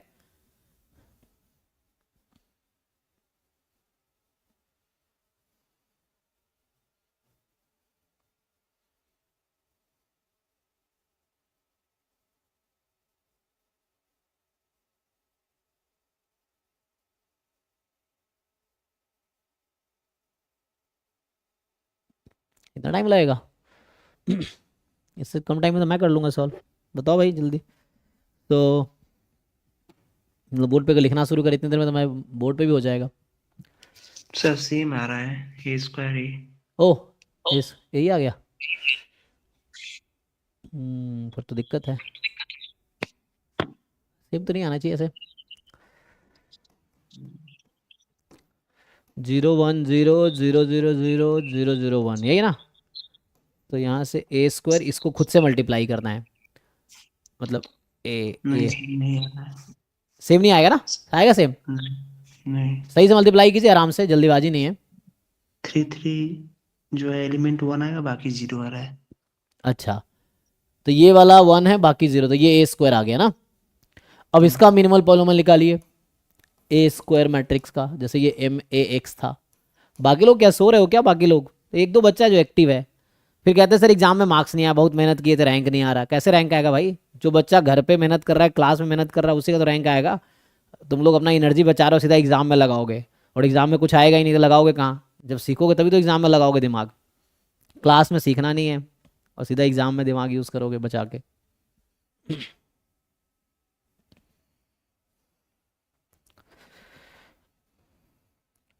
साथ में कैलकुलेट, एक तो सर्दी का समय है, आधे बच्चे तो सो रहे होंगे ये पता है मुझे ये दिक्कत है। बस ये शाहरुख खान की मूवी जैसे देख रहे होंगे। अब यहाँ पे कोई रोमांटिक सीन तो आने वाला है नहीं, ऐसी बोरिंग चीज़ें चलती रहेंगी। तो इसलिए पेन पेपर उठाओ और कैलकुलेशन करो।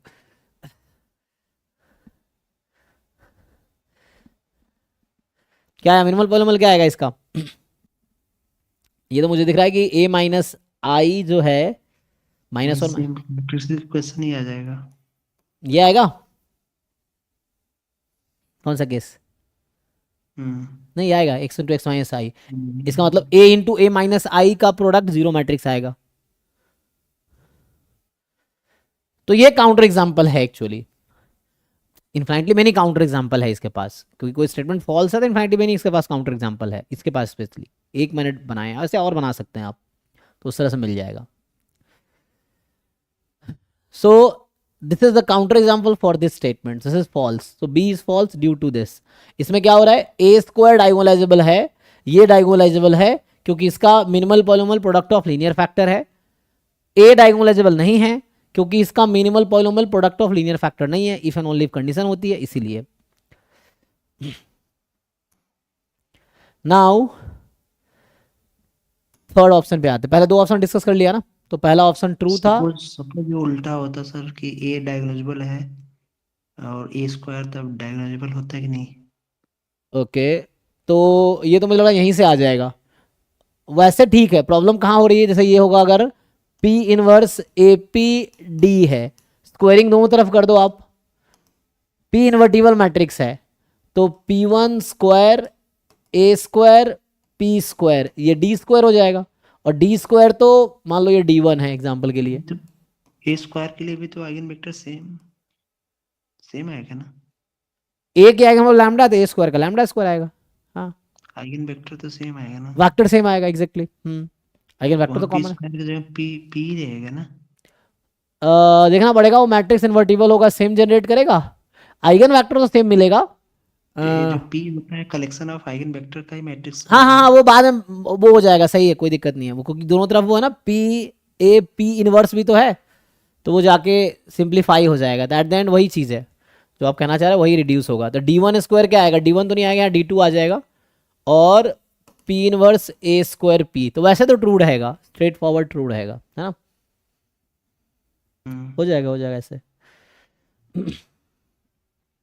हाँ क्योंकि ए और ए स्क्वायर के करस्पॉन्डिंग आइगन वैल्यू चेंज हो रहा है, आइगन वेक्टर तो कॉमन ही रहेगी।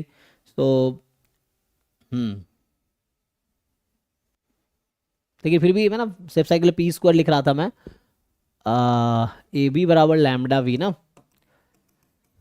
और दोनों तरफ ए से मल्टीप्लाई कर दिया हमने, तो यहाँ आएगा लैम्डा ए वी, तो ये हो गया लैम्डा स्क्वायर वी, है ना, और यहाँ ए स्क्वायर वी बराबर लैम्डा स्क्वायर वी, ऐसा है। सो ठीक है, हाँ तो वी तो कॉमन ही है ना, भी कॉमन है, बस लैम्डा स्क्वायर आइगन वैल्यू हो गई। ठीक है, नाउ सी ऑप्शन पे आते हैं कि for a real number A B C this is diagonalizable. तो फिर से मैं वही थ्योरम यूज करूंगा कि matrix is diagonalizable if and only, क्या बोलते हैं, minimal polynomial is product of linear factor. इसका मिनिमल पॉलिनोमियल क्या आएगा, अगर आपसे पूछा जाए what will be minimal polynomial, चलो ऐसे स्टार्ट करते हैं। ए बी सी तीनों जीरो है तो क्या लगता है मिनिमल पॉलिनोमियल क्या होगा, ए बी सी तीनों जीरो, अभी अज्यूम कर रहा हूं जस्ट मैं, सो उस केस में मिनिमल पॉलिनोमियल क्या है, तो जस्ट एक्स होगा क्योंकि जीरो मैट्रिक्स को सेटिस्फाई करेगी ये। अगर ए नॉन जीरो है तो क्या लगता है आपको मिनिमल पॉलिनोमियल क्या होगा, ए नॉन जीरो है, ये वही वाला एग्जांपल है जो अभी हमने बनाए थे ना, अच्छा नहीं वहां पे तीसरे वाला वन था, वो जीरो हो गया था ना, तीसरा वाला वन था ना।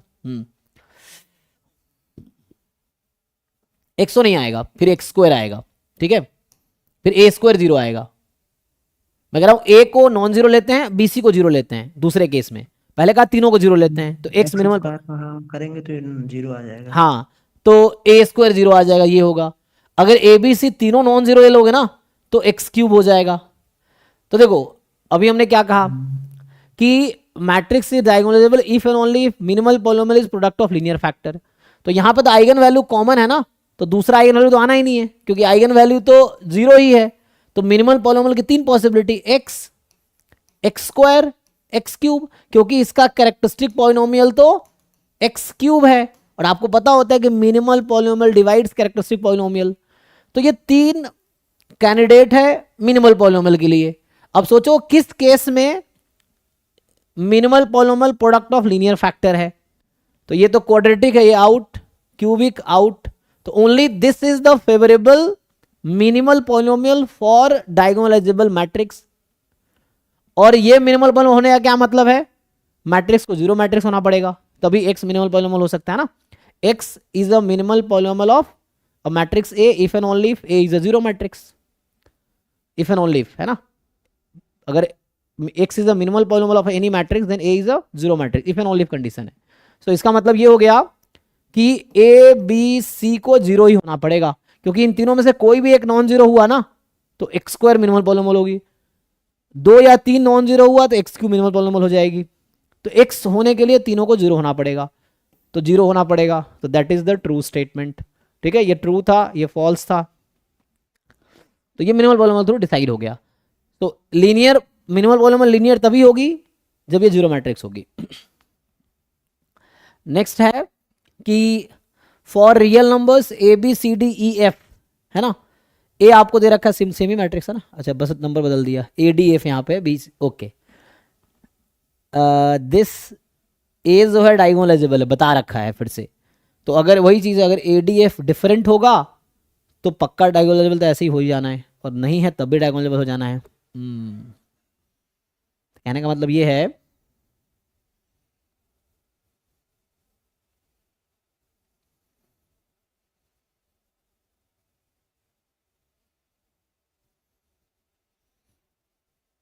देखो, मतलब ए सी डी एफ का कोई भी वैल्यू ले तो ये डायगोनलाइजेबल है। हाँ अगर डिफरेंट वैल्यू लेंगे तो डायगोनलाइजेबल तो है, वो दे रखा मैं डायगोनलाइजेबल है, चाहे कुछ भी वैल्यू ले लूँ मैं, हम लोग A B C D E F की कोई भी वैल्यू उठा ले तो डायगोनलाइजेबल होना चाहिए, वो तो गिवन है कि डायगोनलाइजेबल है। तो कंडीशन पूछ रहा है कि अगर डायगोनलाइजेबल होगा तो क्या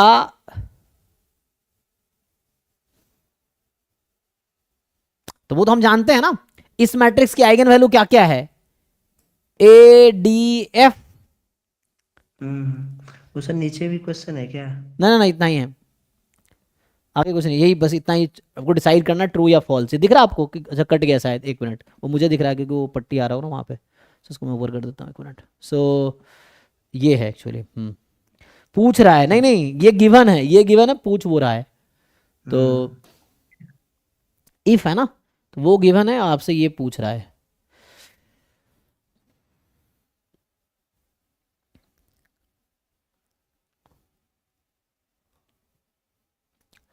तो एक सिंपल सा एग्जाम्पल उठा लो, मैं ये कहता हूं अभी आपके लिए कि चलो ए मैं आपको दे देता हूं आसान सा, 1 2 3 0 4 5 0 0 6, बस एक वैल्यू चूज कर लिया। ये डायगोनलाइजेबल है कि नहीं है, ए मैट्रिक्स जो मैंने बनाया अभी, इसका ए ऑप्शन था, ए ऑप्शन गारंटी दे रहा है कि ये डायगोनलाइजेबल तो है, ठीक है ना, क्योंकि डिस्टिंक्ट आइगन वैल्यू, इसकी आइगन वैल्यू 1 4 6 आएगी, डिस्टिंक्ट है, डायगोनलाइजेबल होगा।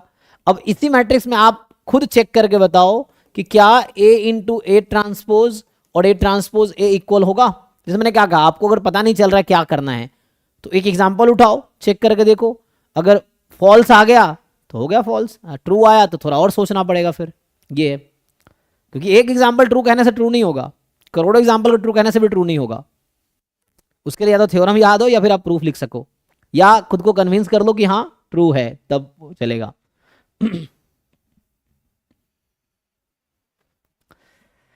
तो क्वेश्चन इज, क्या ओके है ये इस मैट्रिक्स में, क्या ए इंटू ए ट्रांसपोज और ए ट्रांसपोज ए इक्वल आएगी, ये डायगोनलाइजेबल है जो इसने कहा था ऐसा एग्जांपल बनाओ, तो मैंने एग्जांपल बनाया जो डायगोनलाइजेबल है, तो मुझे ये चेक करना है, और मुझे ऐसा लग रहा है इक्वल नहीं आएगा शायद, देख लीजिए, क्योंकि डायगोनल मैट्रिक्स होता तो हो जाता, इसमें इक्वल नहीं आएगा, तो ये फॉल्स स्टेटमेंट होगा। बट आप चेक कर लीजिए, ए इंटू ए ट्रांसपोज निकालिए, ए ट्रांसपोज इंटू ए निकालिए, चेक कीजिए इक्वल है क्या, ये पूछ रहा है इक्वल है क्या।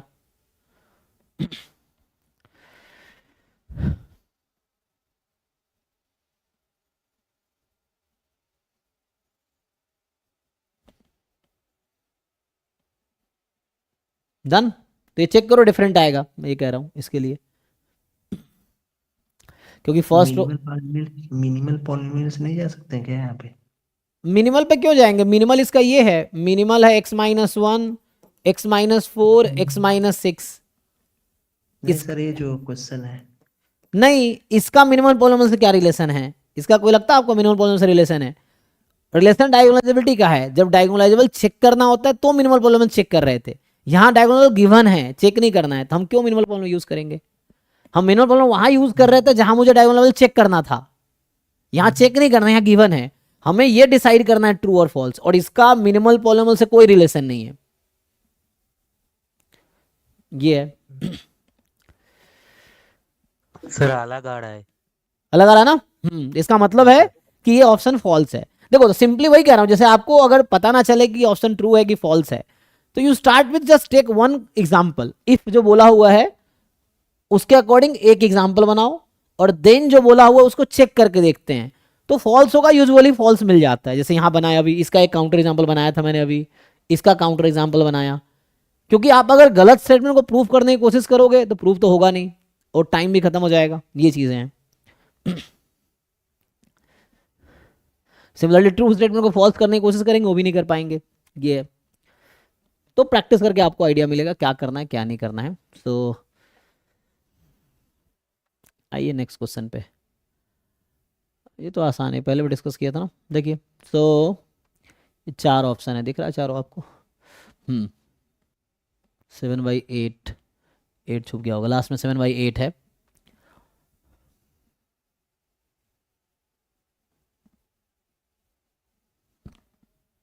देखिए ट्राई कीजिए।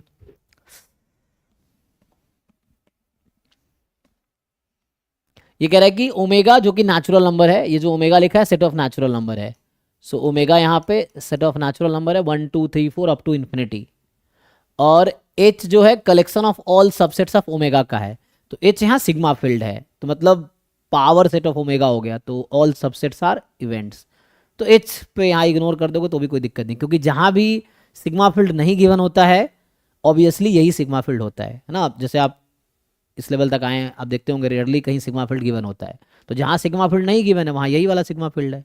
तो ये गिवन हो ना गिवन हो इससे कोई क्वेश्चन पे इफेक्ट नहीं पड़ता। ऑल सबसेट्स वाला अगर रिस्ट्रिक्टेड है तो इफेक्ट करेगा क्वेश्चन को वो, है ना।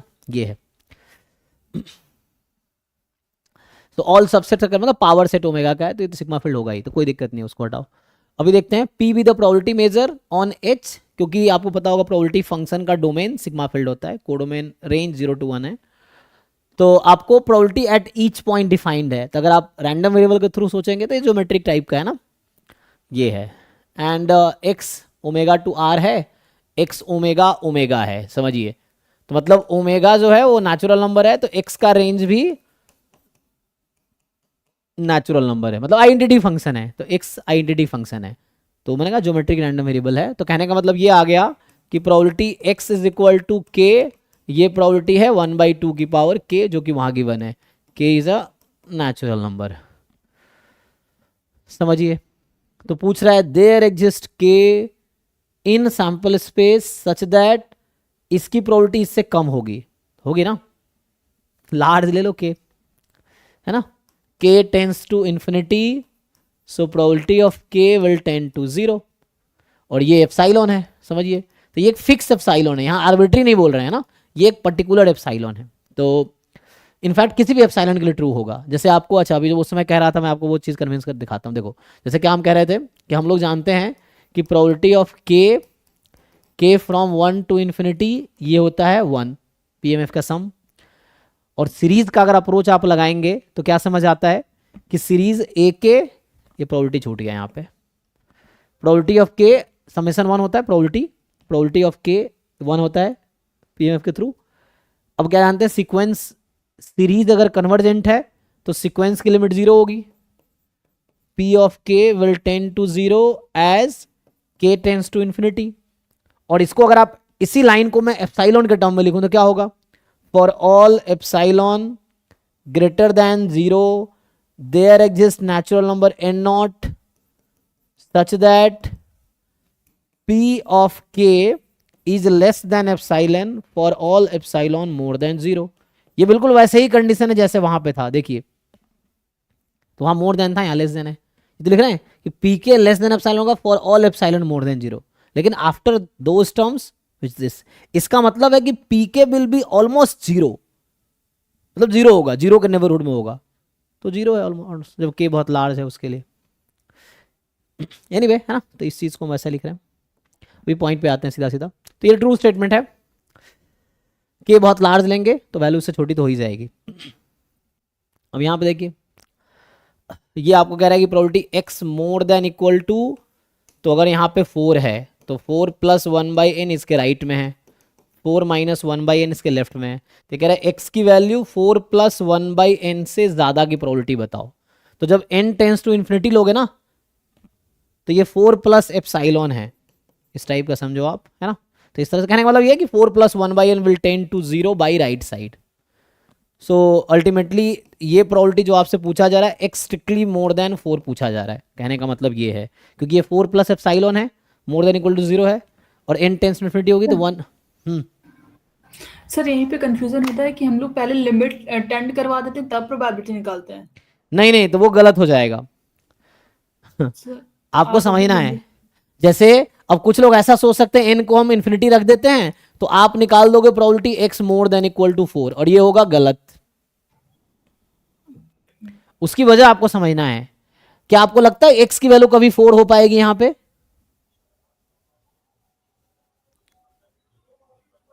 x है more than equal to 4 plus, यहां देखो ना, ये दिल बना रहा था यहाँ पे, x की वैल्यू इससे ज्यादा है, तो आपको लगता है कभी 4 तक वापस आएगा? वो तो 4 के आगे चला गया, 4 प्लस n के इन्फिनिटी तक चला गया। तो डू यू थिंक x की वैल्यू 4 होगी कभी? नहीं sir. 1/n approaches to 0 by right side, तो 0 तो इंक्लूड होगा ही नहीं कभी 1/n के जगह पे। 1/n की वैल्यू एग्जैक्ट वैल्यू 0 कभी हो ही नहीं सकती है ना, टेंड करेगी 0 को वो। सो दैट्स वाई आपको ठीक से समझना है। आप ये नहीं लिमिट पुट कर दिए 0, पुट नहीं कर सकते आप। तो आपको ठीक से समझना है कि या तो फिर उस अप्रोच से जाओ कि पहले प्रोबेबिलिटी निकालो फिर लिमिट लगाओ, वो लेंदी अप्रोच है जो पहले मैंने कराए होंगे। तो आप पहले इसकी प्रोबेबिलिटी अलग से निकाल लो, फिर एंड में जब प्रोबेबिलिटी आ जाए तब लिमिट लगाओ, थोड़ा टाइम लगेगा। इसमें डायरेक्टली हो जाएगा इस तरीके से कि हमने कहा 4 प्लस 1/n से ज्यादा है, तो n अगर बहुत लार्ज भी है तब भी ये 4 के राइट नेबरहुड में ही रह जाएगा x, कभी 4 के लेफ्ट नेबरहुड थोड़ी आगे 4 को इंक्लूड कर लेगा, तो 4 को इंक्लूड कर ही नहीं पाएगा कभी। So that's why this quantity is 4 plus 1/x है ना, मतलब x मोर देन 4, तो इसका मतलब 1 माइनस CDF एट 4 या जो भी है, तो more than 4 the 1 minus probability less than equal to 4। तो कर पाओगे ना आप लोग? सो फर्स्ट पार्ट जो है, ये जो फर्स्ट पार्ट है तो ये है प्रोबेबिलिटी x 4 प्लस 1/n है, तो इसका मतलब है कि x is more then, strictly more than 4 होगा, क्योंकि ये 4 यहां पे है, 4 प्लस 1/n इसके आगे है, तो इससे आगे जा रहा है, तो हमारा x इधर है, तो कभी 4 को इंक्लूड नहीं कर पाएगा, तो x मोर देन 4 है, तो ये निकाल लो है ना, 1 minus probability x less than equal to 4, और सम कर लो इस पे, 1 पे 1/2, 2 पे 1/2 स्क्वायर, 3 पे 1/2 क्यूब, 4 पे 1/2, 4 सबको सिंप्लीफाई करके 16 आएगा। फॉल्स है ना, सही है, ट्रू है। ट्रू है, अच्छा यही आएगा, ओके। अब वो चेक कर लीजिए। x लेस देन और इक्वल्स टू 4 के लिए 15/16 आएगा। अच्छा ठीक है फिर तो, हाँ 1 माइनस, हाँ, तो अगर ऐसा है वो तो जस्ट ये है कि 1/2 प्लस 1/4 1/8 1/16 है ना, यही ना, ये हो जाएगा। तो ये कितना आता है 15/16, ओके ओके फिर ठीक है। तो 1/16 इज फाइन, तो ये ट्रू स्टेटमेंट है ना, तो ये ओके है, पहला भी ओके था। अब यहाँ फिर से समझिए, सिमिलर लॉजिक यहाँ लगाओ, तो यहाँ पे क्या है, अब देखो पहला तो ट्रू हो गया, ठीक है ना, तो इसको हटा देता हूँ। यहाँ पे समझो, मैं अगर नंबर लाइन बनाऊँ, इधर है 4 इधर है 5 माइनस 1/n 5 के लेफ्ट नेबरहुड में है, 4 प्लस 1/n स्क्वायर 4 के राइट नेबरहुड में है, और हमारा x क्या हो रहा है, 4 प्लस 1/n स्क्वायर से लेके यहां से कहां तक जा रहा है, 5 माइनस 1/n तक। अगेन मैं आपसे पूछ रहा हूं, डू यू थिंक n बहुत लार्ज ले लूंगा तो 5 माइनस 1/n 5 के लेफ्ट हैंड नेबरहुड में रह जाएगी, और 4 प्लस 1/n राइट नेबरहुड में रह जाएगी, तो 4 और 5 कभी इंक्लूड ही नहीं हो पाएगा। So this probability is actually, अच्छा इक्वल लगा था तब भी कोई दिक्कत नहीं है, यहाँ ओपन था ऐसे तो कोई दिक्कत नहीं है। सो इस बीच में है ना x, तो यहाँ x होगा स्ट्रिक्टली मोर देन 4 स्ट्रिक्टली लेस देन 5, 0 हो जाएगा। ठीक है ना, और ये तो बीच में कोई नंबर है ही नहीं सपोर्ट में, सपोर्ट तो नेचुरल नंबर था, तो ये तो 0 हो गया, इस बीच में कोई फेवरेबल आउटकम है ही नहीं, तो ये तो 0 हो जाएगा, इसने 1/16 कहा है तो ये फॉल्स है, ठीक है। तो आप इस तरह से लॉजिकली ऐसे कर सकते हो चाहो तो। सर हाँ सर इसमें हम x minus expectation of x divided by under root variance से नहीं कर सकते? अच्छा, x माइनस इस वाले पार्ट में, सर z बना के, मतलब उसको स्टैंडर्ड नॉर्मल वेरिएट बना के। ऐसा क्यों लगता है आपको स्टैंडर्ड बनाना चाहिए? सर शायद मतलब मैंने करके देखा था तो उससे भी आ रहा था, लेकिन नहीं तो वो कोइंसिडेंट है कि आ गया होगा, बिकॉज एक तो नॉर्मल में कन्वर्ट होगा। यहाँ पे आपने पढ़ा ये ज्योमेट्रिक डिस्ट्रीब्यूशन है, तो ज्योमेट्रिक को नॉर्मल में बना सकते हैं, कन्वर्ट कर सकते हैं किस कंडीशन में? सर सीएलटी के थ्रू नहीं हो सकता? नहीं, सीएलटी के लिए सैंपल साइज इन्फिनिटी होनी चाहिए, लार्ज होने चाहिए। यहाँ तो सैंपल साइज 1 है, सिंगल रैंडम वेरिएबल है ये। सीएलटी में क्या होता है? अप्रोच तो इन्फिनिटी तक हो रही है इसलिए। नहीं नहीं नहीं, आपको समझना है, ये यही दिक्कत होती है एक्चुअली। क्या है, एक है x1 x2 xn, तो जहां CLT जो कहती है कि x bar minus mu sigma by root N converges in distribution to normal 0 1, ये तब है जब n वहां पे इंडेक्स है। CLT के स्टेटमेंट n क्या है? इंडेक्स है। इट्स नॉट लाइक जैसे एग्जांपल के लिए अगर कहीं ज्योमेट्रिक p है या ज्योमेट्रिक मान लो 1/n है, आप यहां भी CLT लगा दोगे, हर जगह n है इसका थोड़ी CLT लगा देंगे। सैंपल साइज इनफाइनाइट बहुत लार्ज होने चाहिए, वहां पे सैंपल साइज के लिए डिस्ट्रीब्यूशन है, ये नहीं किसी को भी कन्वर्ट कर देंगे हम उसमें, ऐसा नहीं कर पाएंगे, ठीक है सर। है ना। ठीक है, तो ये आपको समझ आया। तो यहाँ वो हो गया। अब आते हैं लास्ट पार्ट पे। लास्ट पार्ट विजिबल है? चलो ऐसे लिखता हूँ, मुझे पता तो है क्या क्या क्वेश्चन में कंडीशन था। तो क्वेश्चन में ये था x बराबर k 1/2 की पावर k नेचुरल नंबर है ना, ये कंडीशन था।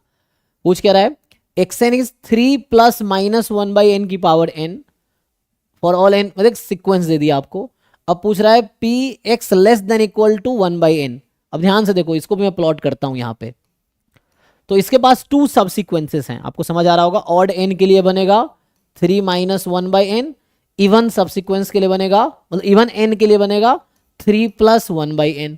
तो इधर है 3, इधर है 3 माइनस 1/n, इधर है 3 प्लस 1/n।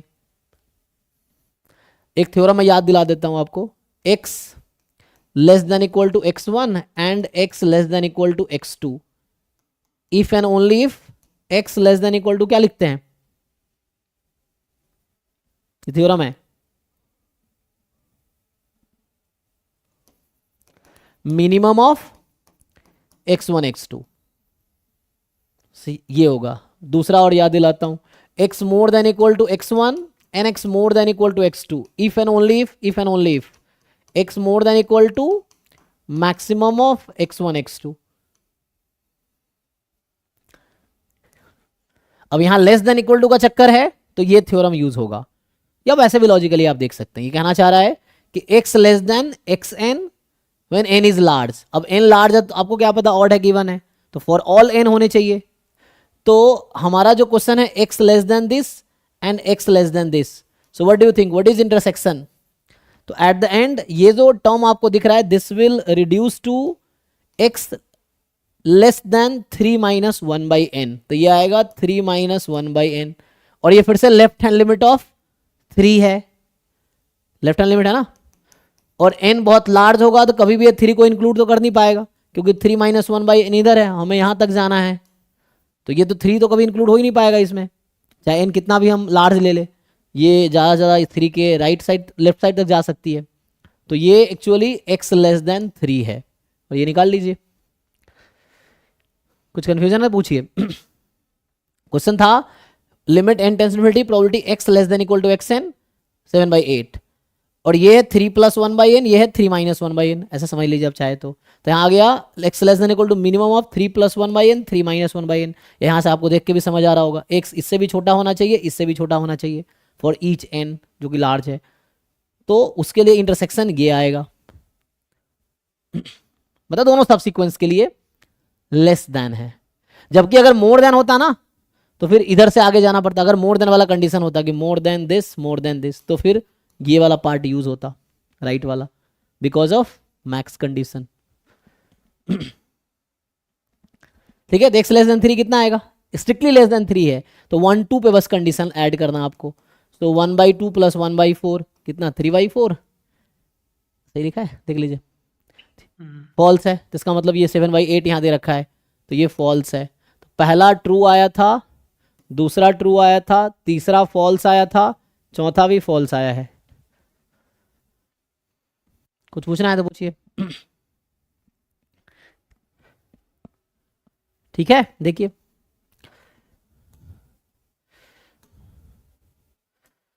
तो ये 50, तो अभी क्या 10 क्वेश्चन तो डिस्कस किए हैं। अच्छा ये सब 2 मार्क्स वाले हैं ना, इसीलिए अभी जितना भी क्वेश्चन हमने अभी डिस्कस किए सब 2 मार्क्स वाले हैं।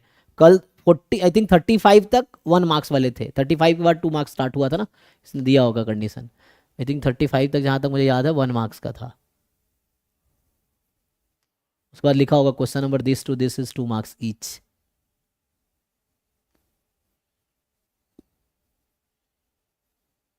देखिए ये देखा ना, question 36 to 65 carry 2 marks each, है ना। तो 1 से 5 1 मार्क्स का, 6 टू 10 2 मार्क्स का, 11 टू 35 1 मार्क्स का, 36 टू 65 2 मार्क्स का। तो ये पैटर्न है एग्जाम का, आपके एग्जाम में भी ऐसे ही होगा। तो जैसे जैम में क्या करता है, MCQ MSQ NAT अलग अलग रहता है, इसमें ऐसा नहीं है ना, इसमें आपको दिखेगा लेकिन है शुरू में MCQ बाद में MSQ फिर NAT अभी आया नहीं आएगा। तो लेकिन वैसा फिक्स नहीं कर रखा उसने, क्वेश्चन नंबर तक फिक्स कर रखा है, यहाँ ऐसा क्वेश्चन नंबर फिक्स नहीं है। तो गेट में